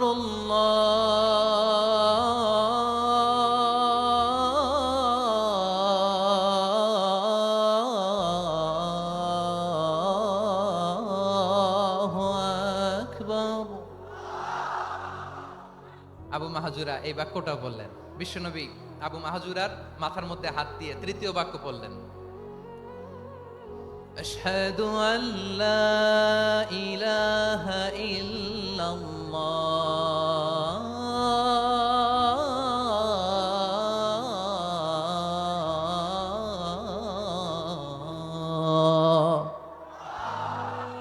আবু মাহজুরা তৃতীয় বাক্য পড়লেন। বিশ্বনবী একটা বাক্য পরে আবু মাহজুরা পড়ে, বিশ্বনবী পরে আবু মাহজুরা পড়ে। আবু মাহজুরা কিন্তু অমুসলিম, মুশরিক। আবু মাহজুরা বলে, এক একটা বাক্য পড়ি আমার কলিজাটা গলে ঠান্ডা হয়ে যায়। এতদিন মোহাম্মদকে গালি দিতাম, এখন মোহাম্মদ আমার মাথায় যখন হাত রাখছে আমার সারা শরীর ঠান্ডা হয়ে গেছে। বিশ্বনবী আজান শিখাচ্ছেন, একটা একটা বাক্য পড়ে আবু মাহজুরাও পড়ে, বিশ্বনবী পড়ে, আবু মাহজুরাও পড়ে। পুরো বাক্যগুলো যখন শেষ, আজান শেষ, আবু মাহজুরাও যখন পুরো আজান পড়লেন, আবু মাহজুরা বললেন, এতদিন মোহাম্মদের চেহারা দেখলে আমার ঘৃণা লাগতো, আজ থেকে মোহাম্মদের চেহারার চেয়ে প্রিয় চেহারা আমার কাছে নাই। আবু মাহজুরা বললেন, ও মুহাম্মদ, আজানের বাক্য তো আপনি আমারে শেখালেন, এখানেই শেষ করবেন না, আপনি আমারে পড়ায় দেন, লা ইলাহা ইল্লাল্লাহু মুহাম্মাদুর রাসূলুল্লাহ সাল্লাল্লাহু আলাইহি ওয়াসাল্লাম। বিশ্বনবীর সাথে দাঁড়িয়ে উনি শাহাদা পড়ে মুসলমান হয়ে গেলেন। এবার আবু মাহজুরা বলে, ইয়া রাসূলুল্লাহ, ইয়া হাবিবাল্লাহ, আমি মুমিন হয়েছি, মুসলমান হয়েছি, আপনার কাছ থেকে আজান শিখার সৌভাগ্য আমি লাভ করেছি গো নবী। আমার কণ্ঠের বড় তারিফ করেছেন আপনি, আমার আজানকে আপনি পছন্দ করেছেন। একটা জিনিস আপনার কাছে চাই, আপনি আমাকে মক্কার মসজিদুল হারামের মুয়াজ্জিন হিসেবে অ্যাপয়েন্ট করে দেন। বিষ্ণু ইসা ইসলাম বললেন, যাও আবু মাহজুরা, আমি তোমাকে পৃথিবীর শ্রেষ্ঠতম মসজিদ মক্কার মসজিদুল হারামের মুয়াজ্জিন হিসেবে অ্যাপয়েন্ট করে দিলাম। দেখছেন কিভাবে ট্যালেন্ট হান্টিং করতে হয়, কিভাবে হিউম্যান রিসোর্স মানব সম্পদকে ব্যবহার করতে হয়। আসছিল আজানকে ভেঙ্গাইতে, আসছিল কেন? আজানকে ব্যঙ্গ করার জন্য, বিকৃত করার জন্য। আজানকে বিকৃত করতে যে ইসলামের সবচেয়ে শ্রেষ্ঠ মসজিদের মুয়াজ্জিন হয়ে গেল। পড়েন সুবহানাল্লাহ। হযরত আবু মাহজুরা রাদিয়াল্লাহু তাআলা আনহু ওনার এই সুললিত কণ্ঠ ব্যবহার করে মসজিদুল হারামে এত সুন্দর করে আল্লাহু আকবার বলে আজান দিতেন, মানুষগুলোর, মুসল্লিগুলোর, মক্কাবাসীর হৃদয়কে তিনি বিগলিত করে দিতেন, মানুষের হৃদয়কে ঠান্ডা হয়ে যেত। শুধু এখানেই শেষ না আমার যশোরের ভাইয়েরা, বিশ্বনবী যখন সাইয়েদনা আবু মাহজুরা রাদিয়াল্লাহু তাআলা আনহুকে আজান শিখাচ্ছিলেন, বলেন তো বিশ্বনবীর হাতটা কোথায় ছিল? আবু মাহজুরার মাথার সামনে, এই চুলের উপরে ছিল। আবু মাহজুরা ওই স্মৃতিটাকে ধারণ করবার জন্য, ওই স্মৃতিকে বহন করার জন্য বিশ্বনবীর মোবারক হাত আবু মাহজুরার কপালের চুলের যেই জায়গায় লেগেছে, মৃত্যুর আগের দিন পর্যন্ত আবু মাহজুরা মাথার ওই চুলে কোনোদিন ছুরি আর কামার লাগায় নাই, সেখানে কেচি লাগায় নাই, চুলের মধ্যে খুর লাগায় নাই। আবু মাহজুরা ডান দিকের চুল কাটতো, বাম দিকের চুল কাটতো, পেছনের চুল কাটতো, সামনের চুল কাটতো না। আবু মাহজুরা রাদিয়াল্লাহু তাআলা আনহুর সামনের চুলগুলো বড় হতে হতে যখন এত বড় হয়ে যায়, তিনি চুলগুলো পেঁচিয়ে মাথার মধ্যে রাখতেন, তারপরে তিনি পাগড়ি পরতেন। সবাই জিজ্ঞেস করতো, আবু মাহজুরা এটা আবার কেমন স্টাইল? দেখতে তোমারে কি বিদঘুটে লাগে? কেমন অড লাগে? কেমন খারাপ দেখা যায়? মক্কায় এমন কোন মানুষ তো দেখি নাই, ডানে চুল কাটে, বায়ে চুল কাটে, পেছনে চুল কাটে, সামনে কাটে না। ওরে আবু মাহজুরা, কেমন দেখা যায় তোমারে? তুমি সামনের চুল কাটো না কেন? আবু মাহজুরা বলে, আমি হাঁটু গেড়ে পেয়ারা নবীর সামনে বসেছিলাম, আমার এই মাথার চুলের মধ্যে মুবারক হাত লাগিয়ে বিশ্বনবী নিজে আমাকে আজানের প্রতিটা বাক্য শিক্ষা দিয়েছেন। বিশ্বনবীর মোবারক হাত, পবিত্র হাত আমার মাথার চুলের যেই জায়গায় লেগেছে, আমি চাই ওই চুলগুলা নিয়ে আমি আমার কবরের ভিতরে যাব। সাইয়েদনা আবু মাহজুরা রাদিয়াল্লাহু তাআলা আনহু ইন্তেকালের আগের পর্যন্ত মাথার সামনের চুলগুলা কাটে নাই। মাথার সামনের চুল তিনি কাটেন নাই। সুবহানাল্লাহি বিহামদি। কেমন ভালোবাসতেন বিশ্বনবী সাহাবীদেরকে, সাহাবারা কেমন ভালোবাসতেন বিশ্বনবীকে। সামনের চুলগুলো বড় হতে হতে এত বড় ছিল, পেঁচিয়ে রেখে পাগড়ি পরতেন, কাটতেন না। নবীর হাত লেগেছিল, সুবহানাল্লাহ পড়েন। তাহলে what is the lesson? Moral of the story কি? মোরাল অফ দ্য স্টোরি হচ্ছে, আসছিল আজানকে ব্যঙ্গ করার জন্য, বিকৃত করার জন্য, হয়ে গেল মসজিদুল হারামের মুয়াজ্জিন। দেখেন বিশ্বনবী একটা খারাপ সিচুয়েশনের মধ্যে থেকে কি ভালো জিনিস বের করে আনলেন। আমি যে শুরুতে বলেছি কিভাবে তিনি হিউম্যান রিসোর্সকে ডেভেলপ করেছেন, ম্যানেজ করেছেন। তিনি যে চৌকস ট্যালেন্ট হান্টার ছিল, দেখেন সবার মধ্যে থেকে এর বাছাই করে মুয়াজ্জিন বানাই দিয়েছেন। সুবহানাল্লাহ পড়েন। তার মানে এই না সবাইরে ধরে ধরে উনি মুয়াজ্জিন বানাইছেন। যার যেই ট্যালেন্ট আছে তাকে ওই কাজে অ্যাসাইন করেছেন। যার যেই প্রতিভা আছে তার প্রতিভাকে ইসলামের কাজে লাগিয়েছেন। সুবহানাল্লাহ পড়েন। যায়েদ বিন সাবিত রাদিয়াল্লাহু তাআলা আনহু নাম শুনেছেন? যশোর কথা বেরোয় না। যদি জিজ্ঞাসা সালমান খানের নাম শুনছেন, সবাই হাত তুলবে, জি হুজুর শুনছি, মানে সব দেখা শেষ। সালমান খান, আমির খান, অমুক খান, সব খান মুখস্থ, কিন্তু যায়েদ বিন সাবিতের নাম মুখস্থ নাই মুসলমানদের। যেই সাহাবী মাথার সামনের চুল কাটে নাই, মসজিদুল হারামের মুয়াজ্জিন বানাইছেন বিশ্বনবী, সাহাবীর নাম কি? খায়া ফেলাইছে, স্লোগানের সাথে খায়া ফেলাইছে। আবু মাহজুরা। কি নাম? আবু মাহজুরা আল জুমাহি রাদিয়াল্লাহু তাআলা। এই নামটা আজকে নিয়ে যাইতে হবে যশোর। আবু মাহজুরা রাদিয়াল্লাহু তাআলা। দুই নম্বরে বলছিলাম যায়েদ বিন সাবিত রাদিয়াল্লাহু তাআলা আনহু। বিশ্বনবী দেখলেন মদিনার এই আনসারী সাহাবী হাইলি ট্যালেন্টেড, ইন্টেলেকচুয়াল, মেরিটোরিয়াস, জ্ঞানের প্রতি তার আকর্ষণ, মারাত্মক আকর্ষণ। বিশ্বনবী তাকে দায়িত্ব দিলেন, কোরআন যা নাজিল হয় তুমি লিখো, কাতিবুল ওয়াহি বানায় দিলেন। সুবহানাল্লাহ। যায়েদ বিন সাবিতরে আবার আজান শিখান নাই, কারণ তার মধ্যে বিশ্বনবী প্রতিভা দেখেছেন, একাডেমিক প্রতিভা। বিশ্বনবীর একাডেমিক প্রজেক্টগুলো তিনি হ্যান্ডেল করতেন। যায়েদ বিন সাবিত ছিল বিশ্বনবীর ব্যক্তিগত সচিব। কি ছিল? ব্যক্তিগত সচিব। বোঝেন নাই? বিশ্বনবীর ব্যক্তিগত সচিব এবং দোভাষী। ইহুদিরা কিছু লিখে দিলে এটার অর্থ বিশ্বনবীরে বুঝায় দিতেন, আবার ইহুদিদের কাছে কিছু লিখতে হলে তিনি লিখে দিতেন। বিশ্বনবী একদিন বললেন, ইন্নী ওয়াল্লাহি মা আমানু ইয়াহুদা আলা কিতাব। ইহুদিরা যে চিঠি পাঠায় অর্থ তো বুঝি না, আরেক ইহুদি আইনে অর্থ করা লাগে। আবার ইহুদিদের কাছে কিছু লিখে পাঠাইতে চাইলে আমরা তো লিখতে পারি না, ইহুদিরে দিয়ে লেখা লাগে। ওরা যে পয়রা শোনায় লিখে দেয়, আমি ওদের বিশ্বাস করি না। আমার নিজের একজন লোক দরকার। বিশ্বনবী এই যায়েদ বিন সাবেতকে চুজ করলেন ল্যাঙ্গুয়েজের জন্য। উনি বললেন, যায়েদ, তোমার সফট স্কিলকে ডেভেলপ করতে হবে, তুমি হিব্রু ল্যাঙ্গুয়েজ শিখে ফেলো। যায়েদ বিন সাবেত বলল, বিশ্বনবীর মোটিভেশন আর ইন্সপিরেশন পেয়ে আমি 15 দিনে ইহুদিদের এই হিব্রু ল্যাঙ্গুয়েজ শিখে ফেললাম। শুধু শিখে ফেললাম না, হাত্তা হাদিকতু, even I became master in the language. এই ভাষা আমি পারদর্শী হয়ে গেলাম। এরপরে ইহুদিরা চিঠি লিখে পাঠালে আর কোনো ইহুদি ডাকা লাগতো না, আমি নবীর এটার অর্থ শুনে পরে বুঝাই দিতাম। আবার ইহুদিদের কাছে চিঠি লেখা লাগলে আমি যায়েদ বিন সাবেত চিঠি লিখে দিতাম। সুবহানাল্লাহ। দেখেন, এত সাহাবীর মধ্য থেকে বিশ্বনবীর একাডেমিক প্রজেক্ট, ব্যক্তিগত সচিব, দোভাষী হিসেবে তিনি যায়েদ বিন সাবেতের মতো তরুণকে নির্বাচিত করেছেন। কেমন ট্যালেন্ট হান্টার ছিল আমার নবী। সুবহানাল্লাহ পড়বেন না? বিশ্বনবীর ইন্তেকালের পরে সাইয়েদনা আবু বকর রাদিয়াল্লাহু তাআলা আনহু যখন খলিফা হয়ে আসলেন, কোরআনকে সংকলনের দায়িত্ব দেয়া লাগবে, কোন সাহাবীকে দিবেন? সব সাহাবারা মিলে পরামর্শ করলেন। সাইয়েদনা আবু বকর, ওমর সবাই মিলে এই বিশাল কোরআন সংকলনের গুরু দায়িত্ব বিশ্বনবীর ব্যক্তিগত সচিব, বিশ্বনবীর দোভাষী, বিশ্বনবীর সিলেক্ট করাই লোক যায়েদ ইবনে সাবেত রাদিয়াল্লাহু তাআলা আনহুকে দিয়েছে। কোরআনের কপি তো আজকে এখানে রাখে নাই। এই যে আজকের যে কোরআন পড়েন, এটা আগে এরকম ছিল না। কোরআন নাজিল হলে সাহাবারা চামড়ার, ওটের চামড়ায় লিখে ফেলতো, ওটের চ্যাপ্টা হাড্ডির মধ্যে লিখে ফেলতো, গাছের গুড়ির মধ্যে লিখে ফেলতো, বিভিন্ন জনের কাছে ছড়ানো ছিটানো ছিল। আবু বকর রাদিয়াল্লাহু তাআলা আনহু একসাথে করলেন, পরবর্তীতে উসমান রাদিয়াল্লাহু তাআলা আনহু একসাথে করলেন। 114 সূরার এখন এই মুসহাফ, এই কম্পাইলেশন, এই কপি আমরা পেয়েছি, যার হিউজ কন্ট্রিবিউশন ছিল। এই পুরো কোরআন কম্পাইলেশনের প্রজেক্ট ম্যানেজার ছিল যায়েদ বিন সাবেত রাদিয়াল্লাহু তাআলা। কোরআন কম্পাইলেশনের প্রজেক্ট ম্যানেজার। দেখেন, উনারে মাথায় হাত দিয়ে আজান শিখায় নাই। সুবহানাল্লাহ কইবেন না?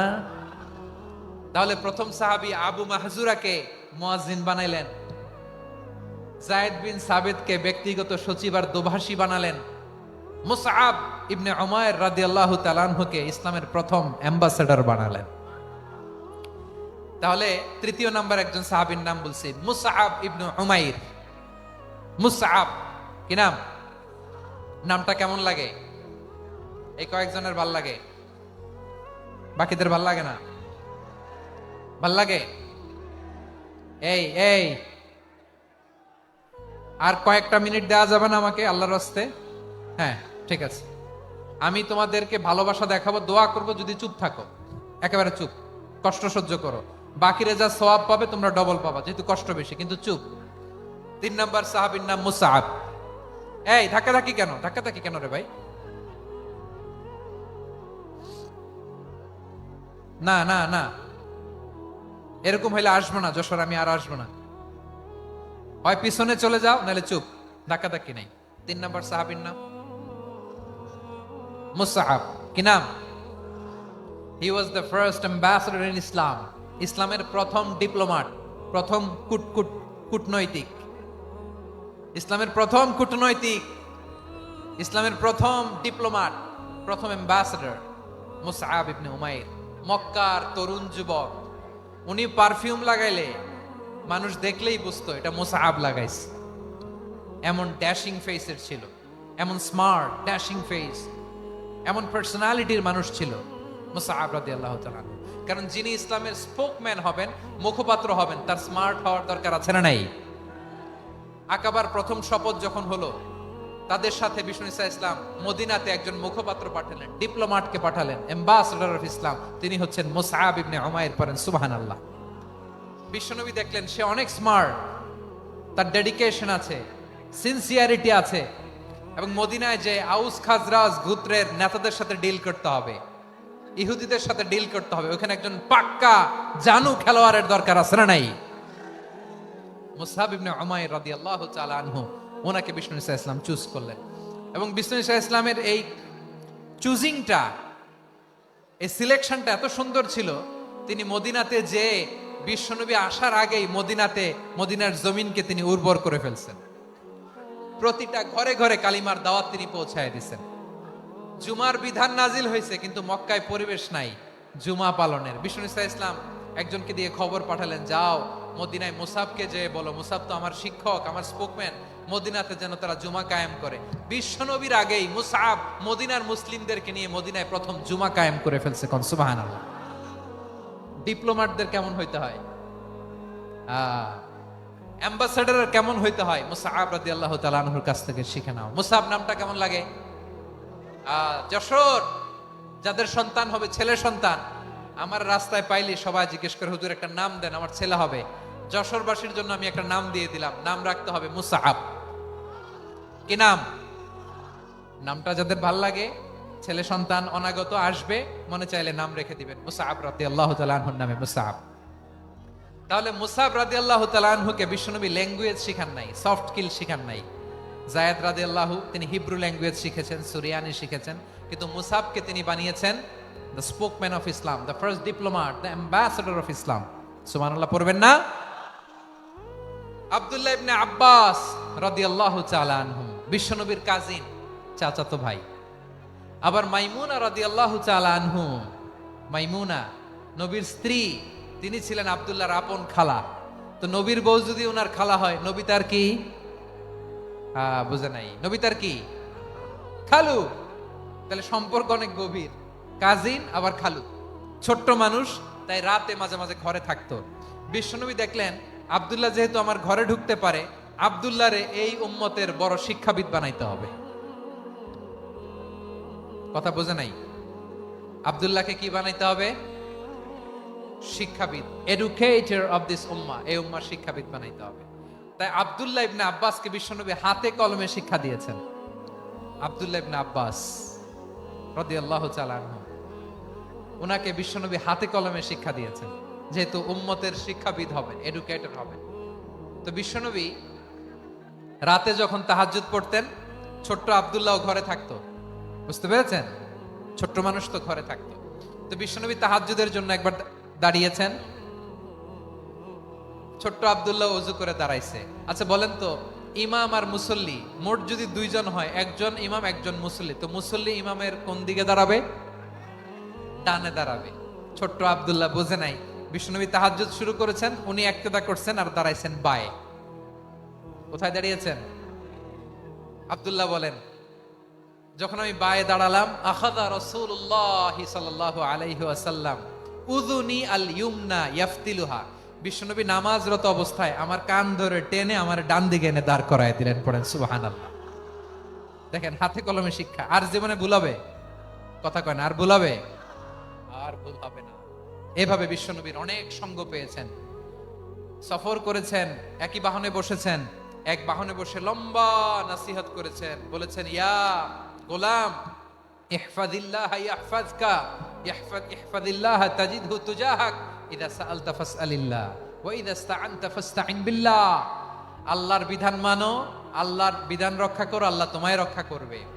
আব্দুল্লাহ, চাইতে হলে আল্লাহর কাছে চাও, সাহায্য চাইতে হলে আল্লাহর কাছে সাহায্য চাও। মনে রাখো, গোটা বিশ্বের সবাই যদি তোমার সাহায্য করতে চায়, ততটুকুই করতে পারবে যতটুকু আল্লাহ তোমার নসিবে রেখেছে। গোটা বিশ্ব যদি তোমার বিরুদ্ধে ষড়যন্ত্রে দাঁড়িয়ে যায়, ক্ষতি ততটুকু করতে পারবে যতটুকু তোমার জন্য বরাদ্দ আছে, এর বাইরে কিছু করতে পারবে না। আওয়াজ করে বলেন ঠিক কিনা? এভাবে হাতে কলমে শিখিয়েছেন, বিশ্বনবীর সঙ্গ পেয়েছেন। উনাকে বিষ্ণু ইসলাম শিক্ষাবিদ, এডুকেটর অফ দিস উম্মাহ হিসেবে সিলেক্ট করেছেন, হাতে কলমে শিখিয়েছেন। বিশ্বনবী একবার প্রকৃতির ডাকে সাড়া দিয়ে এসেছেন। এখন কি করতে হবে? নামাজের জন্য অজু করতে হবে। বিশ্বনবী এসেই দেখেন অজুর বদনায় পানি ভরা, খুশি হয়ে গেলেন, বললেন, কে রেখেছে পানি? একজন বলল, আব্দুল্লাহ রেখেছে। বিশ্বনবী অত্যন্ত খুশি হলেন, খুশি হয়ে একটা দোয়া করলেন, বললেন, আল্লাহুম্মা ফাক্কিহু ফিদ্দীন ওয়া আল্লিমহু তা'ওয়ীল। আল্লাহ, তুমি আব্দুল্লাহকে দ্বীনের বুঝ দিও আর কোরআনের তাফসীর শিক্ষা দিও।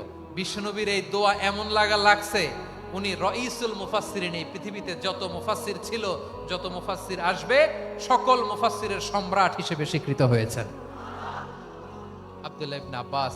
বিশ্বনবী ওনারে আজান শিখান নাই, বিশ্বনবী ওনারে ল্যাঙ্গুয়েজ শিখান নাই, বিশ্বনবী ওনারা অ্যাম্বাসাডার বানান নাই, হাতে কলমে শিক্ষা দিয়েছেন। ছোট্ট মানুষ, বিশ্বনবী ইন্তেকাল করলেন, আবু বকরের সময় গেল, ওমরে ফারুকের খেলাফত, তখনও তিনি তরুণ।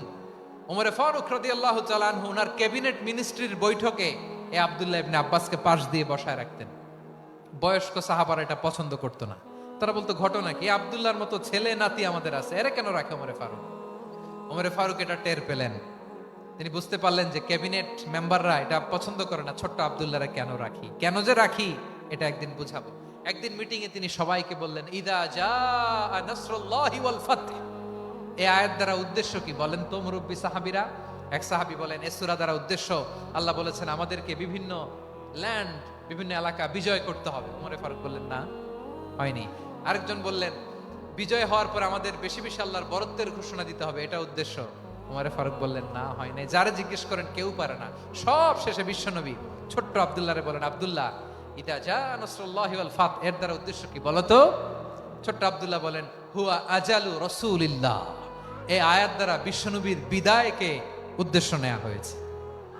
ওমরে ফারুক বললেন, হাযা হুয়া, এটাই তো সঠিক উত্তর, এটাই সঠিক তাফসীর এই আয়াতের। কারণ ইদা জাআ নাসরুল্লাহি ওয়াল ফাতহ, যখন আল্লাহর সাহায্য আর বিজয় আসবে, ওয়া রাআইতান নাসা ইয়াদখুলুনা ফি দীনিল্লাহি আফওয়াজা, আপনি দেখবেন দলে দলে ঢলে ঢলে বানের পানির মতো মানুষ ইসলামের দিকে ঢুকতেছে, ইসলামের বিজয় হয়েছে। তো ইসলামের বিজয়ের মিশন নিয়ে নবী আসছে, বিজয়ী যখন হয়ে গেছে এখন তো নবীর বিদায় হবে। জোরে বলেন ঠিক কিনা?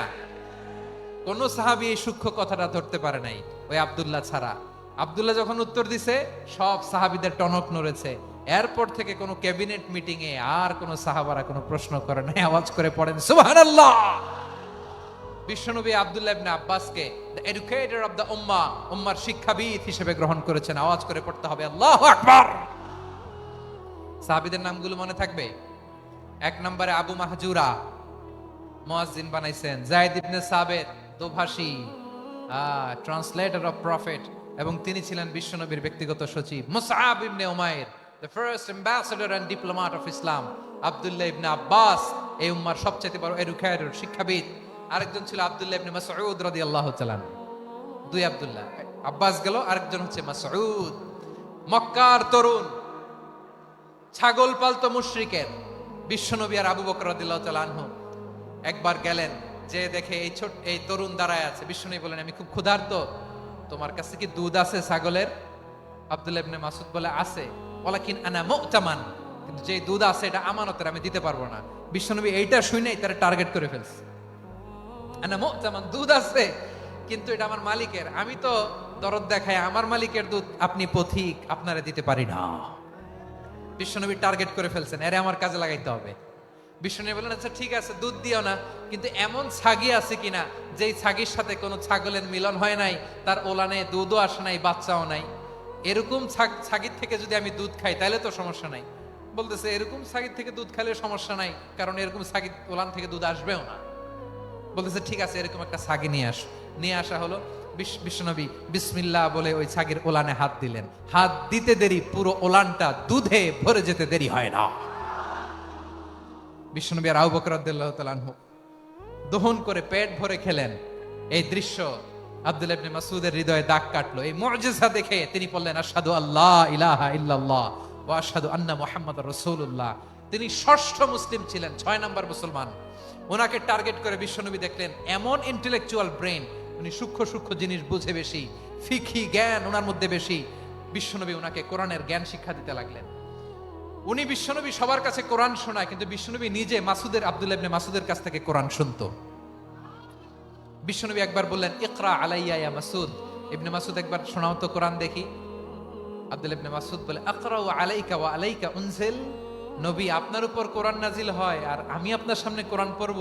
বিশ্বনবী বললেন, ইন্নী উহিব্বু আন আসমাআহু মিন গায়রি। আমি নিজে পড়তে যেমনি ভালোবাসি, অন্যে পড়ুক আমি শুনবো, এটাও আমি ভালোবাসি। সূরা নিসা তিনি তেলাওয়াত করে শুনিয়েছেন। এমন সূক্ষ্ম সূক্ষ্ম বিষয় বিশ্বনবী উনাকে ধরিয়ে দিয়েছেন।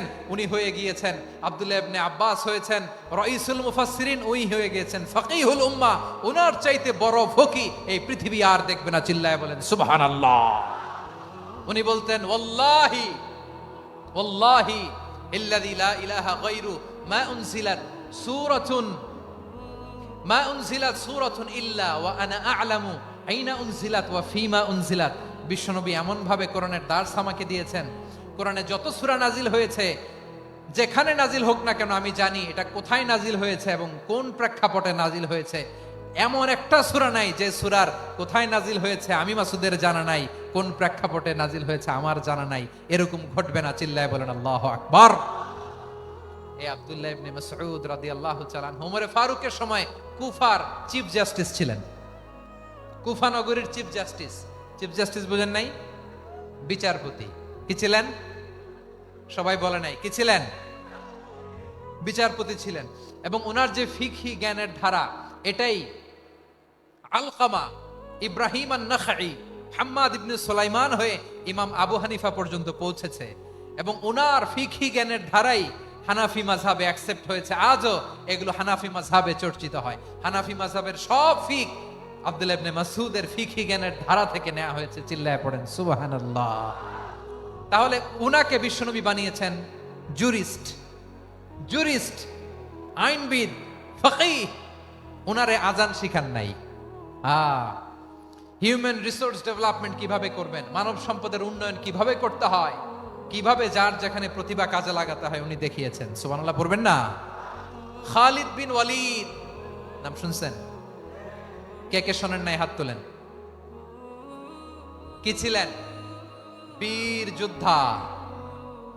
বীর যোদ্ধা ছিলেন খালিদ বিন ওয়ালিদ। কিন্তু তিনি ইসলাম ধর্ম গ্রহণ করেছেন অনেক দেরিতে, 8ম হিজরিতে। তার মানে 8ম হিজরির আগে উনি মুশরিকদের পক্ষে লড়াই করেছেন। ওনার হাতে কত মুসলিম সাহাবী যে নিহত হয়েছে হিসাব নাই। বিশ্বনবী টার্গেট করে রাখছে, তুমি আমাদের মুসলিমদের এত ক্ষতি করলা, তুমি যখন মুসলমান হবা তোমারে দিয়ে আমি এমন কাম করামু যে এটা আর কেউ করতে পারবে না। সুবহানাল্লাহ নাই? যশোর ক্লান্ত হয়ে গেছে। মাশাআল্লাহ। বসুন বসুন বসুন। খালিদ বিন ওয়ালিদ রাদিয়াল্লাহু তাআলা 8ম হিজরিতে মুসলিম হয়েছেন, মক্কা বিজয়ের আগে। তো মক্কা বিজয়ের আগে যখন মুসলিম হয়েছেন, এর আগে কি করছেন? কাফিরদের সাথে যুদ্ধ করেছেন। উনি উহুদের যুদ্ধে মুসলমানদের যে পরাজয় ভাব, কঠিন পরিস্থিতির মুখোমুখি উনার কারণে পিছন থেকে এমন আতর্কিত আক্রমণ করেছেন, মুসলমানদেরকে কচুকাটা করেছেন। 8ম হিজরিতে আল্লাহ তাআলা হেদায়েতের নূর দিয়ে ওনার হৃদয়টাকে উজালা করে দিলেন। লা ইলাহা এটা এমন বাণী যার হৃদয় একবার টাচ খাবে, এইটা থেকে সে আর পালিয়ে বেড়াতে পারে। ঝিনুকের ভেতর লুকিয়ে থাকে যেমন মতি, ঝিনুকের ভেতর লুকিয়ে থাকে যেমন মতি, কলমা শাহাদাতে আছে আল্লাহর জ্যোতি, কলমা শাহাদাতে আছে আল্লাহর জ্যোতি। ঠিক কিনা বলেন? মক্কা বিজয়ের আগে মুসলিম হলেন, হওয়ার পরে বিশ্বনবীর টার্গেট ফুলফিল হলো। ওই যে টার্গেট করে রেখেছেন আর দোয়া করেছেন, খালিদ বিন ওয়ালিদ যদি মুসলিম হয় তাকে আমি মিলিটারি চিফ বানাবো। ওনাকে আজান শিখান নাই, ওনারে কান ধইরা নামাজের এই মাথা থেকে ওই মাথা আনান নাই, ফিকহি কোরআনের সূক্ষ্ম তাফসীর ওনারে শিখান নাই, অ্যাম্বাসেডর বানান নাই। বিষ্ণু ইসলাম উনাকে সামরিক অভিযানে প্রেরণ করেছেন। সামরিক অভিযানে তিনি প্রেরণ করেছেন। ওনার জীবদ্দশায় ওনার নেতৃত্বে যতগুলো যুদ্ধ হয়েছে, একটা যুদ্ধেও তিনি পরাজয় বরণ করেন নাই। ওমরে ফারুকের সময়কালে তিনি চিফ অফ মুসলিম মিলিটারি, মানে মুসলিম সেনাপতি হয়েছেন। যশোর আওয়াজ করো, ঠিক কিনা বলো? সেনাপতি, মুসলিম সেনাপতি। তাহলে কিভাবে হিউম্যান রিসোর্স ব্যবহার করতে হয় গোটা বিশ্ব আমার নবীর কাছ থেকে শিখে না। খালিদ বিন ওয়ালিদ, ওনাকে বিশ্বনবী একটা উপাধি দিয়েছেন। উপাধিটা হচ্ছে সাইফুল্লাহিল মাসলুল, আল্লাহর নাঙ্গা তরবারি, আল্লাহর খোলা তরবারি, দ্য ওপেন সোর্ড অফ আল্লাহ। খালিদ বিন ওয়ালিদ মুসলিম সেনাপতি। হাসান বিন সাবেত নাম শুনছেন? দেখি উনি কি ছিল বলেন? রাসূলের সভা কবি। কালচারাল হিজিমনিকে ডিফিট করার জন্য উনি ভালো অস্ত্র চালানো জানতেন না, ওই কাজে উনি যেতেন না। ওনার ছিল কাব্য প্রতিভা। কাব্য প্রতিভা। কাফিররা কবিতা দিয়ে নবীকে গালি দিত, বিশ্বনবী বলতেন, ইয়া হাসান আজিব আন রাসূলিল্লাহ, তুমি নবীর হয়ে কাফেরদের এই কথাগুলোর জবাব দাও। বিশ্বনবীর একটা মিম্বার ছিল, বিশ্বনবীর মিম্বারের পাশাপাশি মসজিদে নববীতে এই হাসান বিন সাবিতের জন্য বিশ্বনবী একটা স্পেশাল মিম্বার বানিয়ে দিয়েছেন। এখান থেকে তুমি জবাব দাও। এবং বিশ্বনবী বলেছেন, আল্লাহুম্মা আইয়িদহু বিরূহিল কুদুস, আল্লাহ হাসান আমার পক্ষে জবাব দেয়, তুমি জিব্রাইল মারফত তাকে সাহায্য পাঠায়া দিও।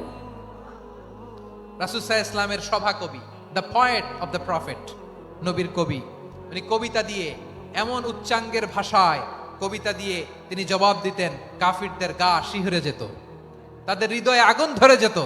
তাহলে এরকম কবিরও দরকার আছে না নাই? এখন যাকে আল্লাহ দিছে কাব্য প্রতিভা, এরা যদি আপনি যুদ্ধের ময়দানে পাঠান হবে? যারে দিছে সুরেলা গলা, এরা যদি অ্যাম্বাসেডর বানান হবে না। হাসান বিন সাবিত ছিলেন বিষ্ণু ইসলামের কবি। হুযায়ফা ইবনুল ইয়ামান বিশ্বনবীর গোয়েন্দা বিভাগের প্রধান। কিসের প্রধান? হুযায়ফা ইবনুল ইয়ামান, ওনার ছিল ডিটেকটিভ মাইন্ড, গোয়েন্দা বিভাগের প্রধান। এবং উনি হচ্ছেন সাহিবু সিররি রাসূলিল্লাহ, রাসূল সাল্লাল্লাহু আলাইহি ওয়াসাল্লামের গোপন তথ্যের ধারক বাহক। নবীর যেই কথা কেউ জানে না, সব হুযায়ফার পেটের ভিতরে ছিল। সুবহানাল্লাহ পড়েন। মদিনার যত ইহুদিদের একটা লিস্ট ছিল, এই লিস্ট শুধু দুইজন জানতো, বিশ্বনবী আর হুযায়ফা। সুবহানাল্লাহ পড়বেন না? তাহলে উনাকে কোন দায়িত্ব দিছে? কোন বিভাগ? যশোর, আওয়াজ করো, কোন বিভাগ? গোয়েন্দা বিভাগের হেড ছিল। খন্দকের যুদ্ধে প্রচন্ড আজকের মতো শৈত্য প্রবাহ, মাটি খনন করতে করতে সাহাবীদের পেটে ক্ষুধা নাই, দাঁড়াইতে পারে না নামাজের জন্য, এত ক্লান্ত, ক্ষুধা, ক্লান্ত, শ্রান্ত। বিশ্বনবী বললেন, কে আছো? এই কঠিন শীত, এই ভয় আর ক্ষুধার মধ্যেও খন্দকের পরীক্ষার টপকে শত্রু শিবিরে যে আমাকে তথ্য দিবা, কে আছো? কারো গায়ে শক্তিই নাই যে দাঁড়াবে, কেউ দাঁড়ায় না। বিশ্বনবী তখন নিজে হুযায়ফাকে ডাক দিলেন, হুযায়ফা, যে আমাকে আজকে শত্রু শিবিরের তথ্য এনে দিবে, সে জান্নাতে আমার মোরাফাকা, আমার সঙ্গী হবে। হুযায়ফা রাদিয়াল্লাহু ইবনুল ইয়ামান জীবনের ঝুঁকি নিয়ে এই ক্ষুধা, শৈত্য প্রবাহ, কোল্ড ওয়েভসকে উপেক্ষা করে পরীক্ষা টপকে শত্রু শিবিরে যে সবার কথাগুলো চুপে চুপে শুনে বিশ্বনবীর দরবারে এসে গোয়েন্দাদের মতো তথ্য সরবরাহ করেছে। বিশ্বনবীর গোয়েন্দা বিভাগের প্রধান হুযায়ফা ইবনুল ইয়ামান ইন্টেলিজেন্স বিভাগ চালাতেন। মুনাফিকদের নাম ওনার কাছে ছিল। মুআয ইবনে জাবাল মদিনা রাষ্ট্রের সবচেয়ে সিনিয়র আমলা ছিলেন। আমলাতন্ত্র চিনেন তো? প্রশাসনিক কাজ যারা চালায়, অ্যাডমিনিস্ট্রেশন বুঝেন না? The department of administration. মদিনার রাষ্ট্রের সিনিয়র আমলা মুআয ইবনে জাবাল মুতাখাসসিসুন ফিল হালালি ওয়াল হারাম, হালাল হারামের স্পেশালিস্ট ছিলেন। বিশ্বনবী উনাকে ইয়ামানের গভর্নর করে পাঠায়েছেন। বলেছেন, ইন্নাকা তা'তি কওমান আহলা কিতাব, এমন গোষ্ঠীর কাছে যাবা এরা ইহুদি নাসারা, আগে শাহাদা পড়লে এরপরে নামাজের দাওয়াত দিও, নামাজ পড়লে যাকাতের দাওয়াত দিও। গভর্নরের অ্যাটিটিউড যেমন থাকে তেমন অ্যাটিটিউড ধরে রেখো। সুবহানাল্লাহ পড়েন। তাহলে মুআয ইবনে জাবালকে দিয়ে বিশ্বনবী কবিতা লেখায় নাই, চিঠি লেখায় নাই, আজান দেওয়ায় নাই। সুবহানাল্লাহ পড়বেন না? সব শেষ সাহাবী বলি আবু হুরায়রা রাদিয়াল্লাহু তাআলা, নাম শুনছেন? বিড়ালের বাবা। কি করতেন? খালি হাদিস মুখস্থ করতেন। উনি বলতেন, আলজামু রাসূলুল্লাহ আলা মিল ইবাতনি, আমার শুধু পেটের ক্ষুধার বন্দোবস্ত হইলে আমি নবীর সঙ্গ ছাড়তাম না। আমার আনসার সাহাবারা ক্ষেত খামারের কাজ করতো, আমার মুহাজির সাহাবারা ব্যবসা করতো, আর আমি নবীর সাথে সাথে থাকতাম। শুধু সকাল বিকাল দুই বেলা যদি আমার খাবারের বন্দোবস্ত হয়, আমি আর নবীর লক ছাড়ি না। সুবহানাল্লাহ কইবেন না? 5374টা হাদিস তিনি বর্ণনা করেছেন। সবচেয়ে বেশি হাদিস বর্ণনাকারী সাহাবী। হাদিস প্রিজার্ভেশনের কাজে বিশ্বনবী ওনাকে কাজে লাগিয়েছেন। উনি একদিন বলেন, ইয়া রাসূলুল্লাহ আসমাউ মিনকা কাসীরান ফালা আহফাজু, নবী অনেক কথা শুনি আমার মনে থাকে না। বিষ্ণু বললেন, তাই? উবসুত রিদাক, তোমার চাদরটা বিছাও। আবু হুরায়রা বিছালেন, বিশ্বনবী হাত বুলায় দিলেন, এরপরে অনেক হাদিস বর্ণনা করলেন। আবু হুরায়রা বলে, তারপর থেকে বিশ্বনবী যাই বর্ণনা করে আমি শুনি আর একটাও ভুলি না। এখন সুবহানাল্লাহ। বিশ্বনবী ওনাকে হাদিস প্রিজার্ভেশন, নবীর এই যে লক্ষ্য হাদিস প্রিজার্ভেশনের এই দায়িত্ব দিয়েছেন সাইয়েদনা আবু হুরায়রা রাদিয়াল্লাহু তাআলা আনহুকে। প্রিয় ভাইরা, তাহলে 10 জন সাহাবীর কথা যে বললাম, আপনারা কি খেয়াল করেছেন কত বড় ট্যালেন্ট হান্টার, চৌকস ট্যালেন্ট হান্টার ছিল আমার নবী। এক একজনের এক এক ট্যালেন্ট এক এক কাজে অ্যাসাইন করেছেন, এক একজনকে এক এক দায়িত্ব দিয়েছেন, এক একজনের প্রতিভাকে এক একভাবে বিকশিত হওয়ার সুযোগ দিয়েছেন। আওয়াজ করে বলেন ঠিক কি না? এখন আমার পর্দার আড়ালে আমার মায়েরা বলবে, এতগুলো পুরুষ সাহাবীর কথা বললো, নারী সাহাবীরা কি কিছু করে নাই? হ্যাঁ, একজন নারী সাহাবীর কথা বলে মোনাজাত হবে, দোয়া ছাড়া কেউ যাব না। রুফাইদা আল আসলামিয়া রাদিয়াল্লাহু তাআলা আনহা, ওনার বাবার নাম সাআদ আল আসলামি। বিশ্বনবী কি খেয়াল করলেন দেখেন, সাআদ ছিল মদিনার বড় ডাক্তার। এই নারী সাহাবী রুফাইদা বাবার কাছ থেকে চিকিৎসা বিদ্যা শিখেছেন। যখন শিখছে, বিশ্বনবী দেখলেন আমার তো প্রতি সপ্তাহে সপ্তাহে যুদ্ধে আহত সাহাবীদের সেবা দিবে কে? বিশ্বনবী রুফাইদাকে বললেন, রুফাইদা তুমি মসজিদে নববীর পাশে একটা মেডিকেল ক্যাম্প করো। এই যে সাকিনা আদ্দিন মেডিকেলের আমার ছাত্রী বন্ধুরা, শুনে রাখো, তোমাদের আইকন হচ্ছে এই রুফাইদা আল আসলামিয়া। বিশ্বনবীর ডিরেকশন অনুযায়ী তিনি মসজিদে নববীর পাশে একটা মেডিকেল ক্যাম্প করলেন এবং আহত সাহাবাদের চিকিৎসা উনি ওনার টিম নিয়ে দিতেন। বিশ্বনবীর পরামর্শে উনি আনসারি এবং মুহাজির মহিলা সাহাবীদেরকে নিয়ে একটা স্পেশাল মেডিকেল টিম গঠন করলেন। খায়বার যুদ্ধে 7ম হিজরিতে যখন বিশ্বনবী যায়, উনি ওনার টিম নিয়ে আসলেন, বললেন, ইয়া রাসূলুল্লাহ, আমরা তো তলোয়ার চালাতে পারি না, আমরা তো তীর মারতে পারি না, আপনি যদি অনুমতি দেন খায়বার অভিযানে আমি আমার টিম নিয়ে মেডিকেল টিমের সেবাটা সার্ভিসটা দিতে চাই। পড়েন সুবহানাল্লাহ। বিশ্বনবী অনুমতি দিলেন, যোদ্ধা সাহাবীদের সাথে রুফাইদা আল আসলামিয়া উনিও মেডিকেল টিম নিয়ে অগ্রসর হলেন।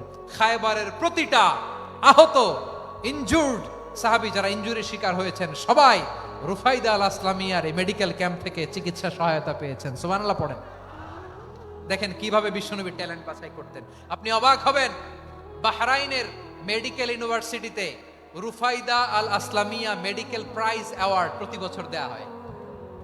যদি দিনের এই মেডিকেল আমার বোনেরা যদি জেনে থাকো জানো, না হলে নতুন করে জানো, সার্চ দিও রুফাইদা আল আসলামিয়া মেডিকেল অ্যাওয়ার্ড, বাহরাইনের ইউনিভার্সিটিতে দেয়া হয়।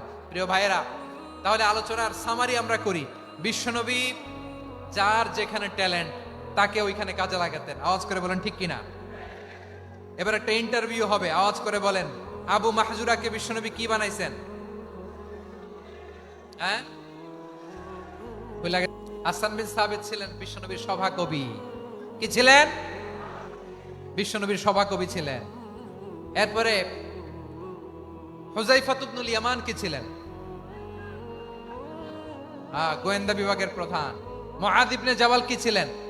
সিনিয়র আমলা, ইয়ামানের গভর্নর। আবু হুরায়রা রাদিয়াল্লাহু তাআলা আনহু হাদিস প্রিজার্ভেশনের কাজ করেছেন। আর আমাদের রুফাইদা আল আসলামিয়া রাদিয়াল্লাহু তাআলা আনহা কি ছিলেন? নার্স ছিলেন। নার্স হয়ে মেডিকেল সেবা দিয়েছেন। প্রিয় ভাইরা, পুরো আলোচনার যদি সামারি করি, তাহলে বিশ্বনবী যেভাবে হিউম্যান রিসোর্সকে ম্যানেজ করেছেন, যার যেখানে প্রতিভা কাজে লাগিয়েছেন, আমরাও যদি করি, আমাদের বাংলাদেশের চিত্র আমরা পাল্টে দিতে পারবো। আমরা শুরুতে শুনেছি মানুষের আছে অসীম সম্ভাবনা, প্রতিটা মানুষ অনন্য, যত্ন নিলে, যথাযথ পরিচর্যা করলে মানুষ বিশ্ব জয় করতে পারে। ঠিক কিনা? আমাদের হাফেজে কোরআনের সামনে দাঁড়াতে পারে এমন কোন হাফেজে কোরআন আল্লাহর জমিনে জন্ম হয় নাই। গোটা বিশ্ব কাঁপিয়ে তারা সেরা। আমাদের ক্রিকেটাররা সেরা, আমাদের তৈরি পোশাক শিল্প সেরা। এরকম অনেক অনেক সেরা জিনিস আছে, আমরা এগুলোরে নার্চারিং করতে পারি নাই, পরিচর্যা করতে পারি নাই, সঠিক তারবিয়াতের অভাব। তাহলে মানুষের অসীম সম্ভাবনাকে কাজে লাগাতে হবে। ঠিক কিনা বলেন? ইউনুস গভর্নমেন্টকে আমি বলবো, অল্প সময়ের জন্য আপনারা এসেছেন, সংস্কারও করতে হবে, আবার নির্বাচনও করতে হবে। সব সংস্কার হয়তো করতে পারবেন না, যতটুকু পারবেন এর মধ্যে আমাদের যে হিউজ ম্যান পাওয়ার, আমাদের যে মানব সম্পদ, হিউম্যান রিসোর্স, এটাকে ডেভেলপ করে আপনাদের যেতে হবে।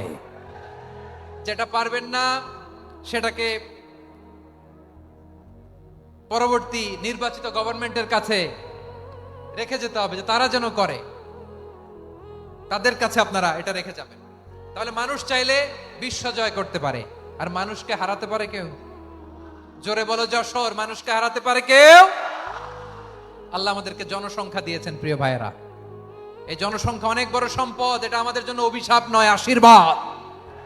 আমাদের জনসংখ্যাকে যদি আমরা জনশক্তিতে রূপান্তর করতে পারি, আজকে বাংলাদেশ যে অবস্থানে দাঁড়িয়ে আছে, বাংলাদেশ তার 20 গুণ উন্নতির শিখরে চলে যাবে। চিল্লায় বলো ঠিক কিনা? আমাদের শ্রমিক ভাইয়েরা বাইরে কাজ করে, আমাদের শ্রমজীবী ভাইয়েরা, প্রবাসীরা, তাদের ব্যাপারে গুরুত্ব দিতে হবে। আমাদের শ্রমের দাম সবচেয়ে কম, সবচেয়ে কম। তারা এম্বাসিতে গুরুত্ব পায় না, এয়ারপোর্টে গুরুত্ব পায় না। এই সরকার অবশ্য তাদেরকে অনেক গুরুত্ব দিচ্ছে।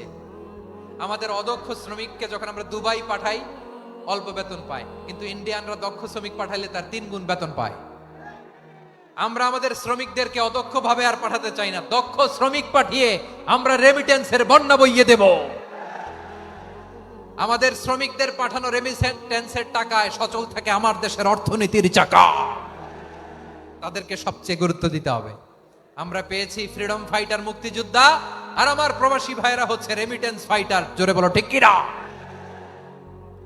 তাহলে আমাদের এই জনশক্তিকে জনসম্পদে ট্রান্সফর্ম করতে হবে, ঠিক কিনা বলেন?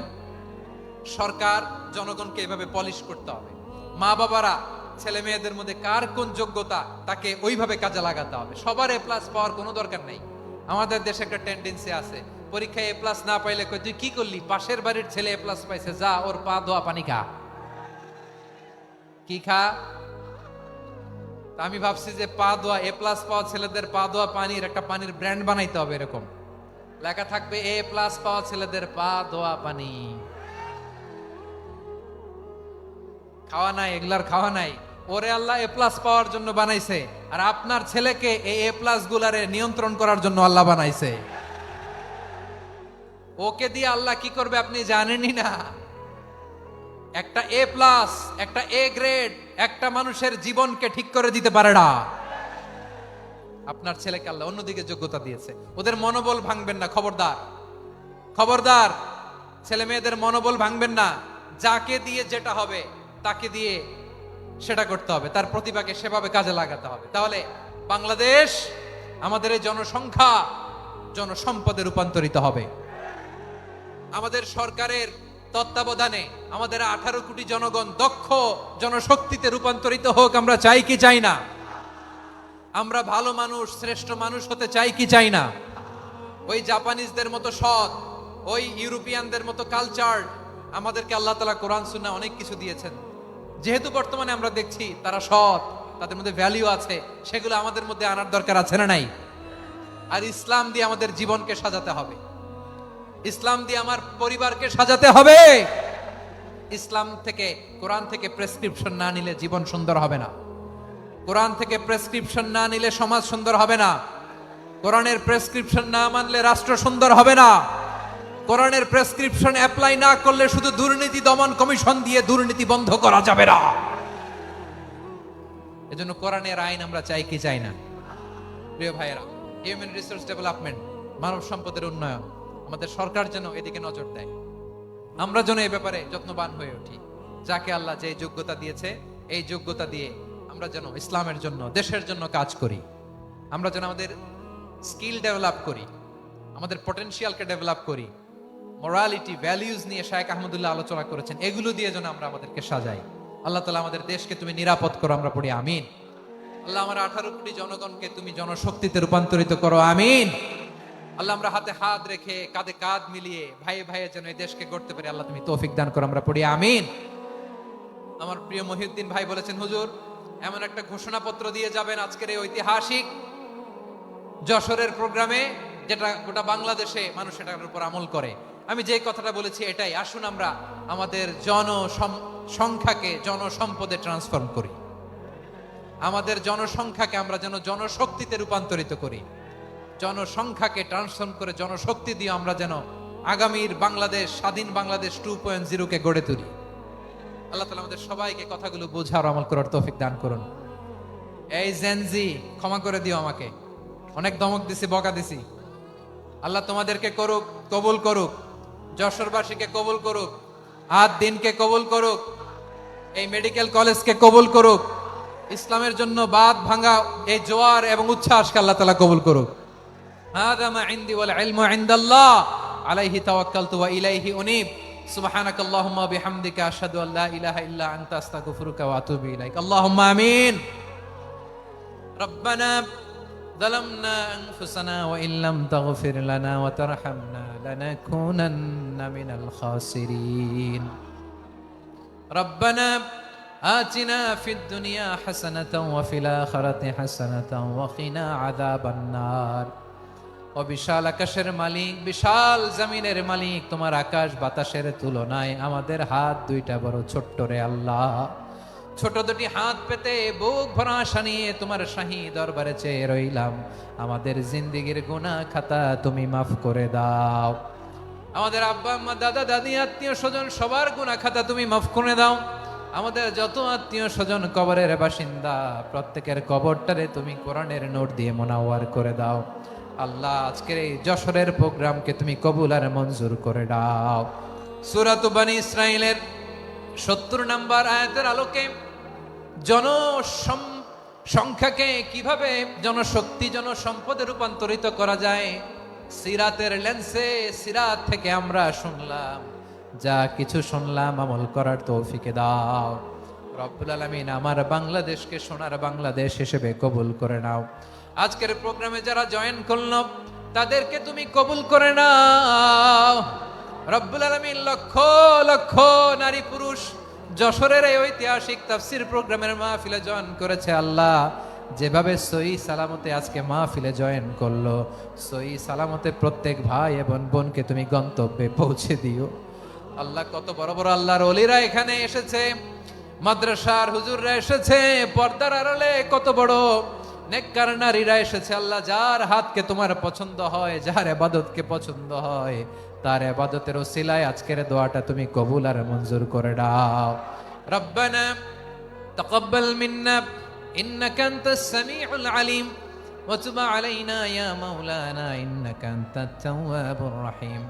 সুবহানাকা রাব্বিকা রাব্বিল ইজ্জাতি আম্মা ইয়াসিফুন ওয়া সালামুন আলাল মুরসালিন والحمد لله رب العالمين واجعل آخر كلامنا عند الموت لا إله إلا الله محمد رسول الله.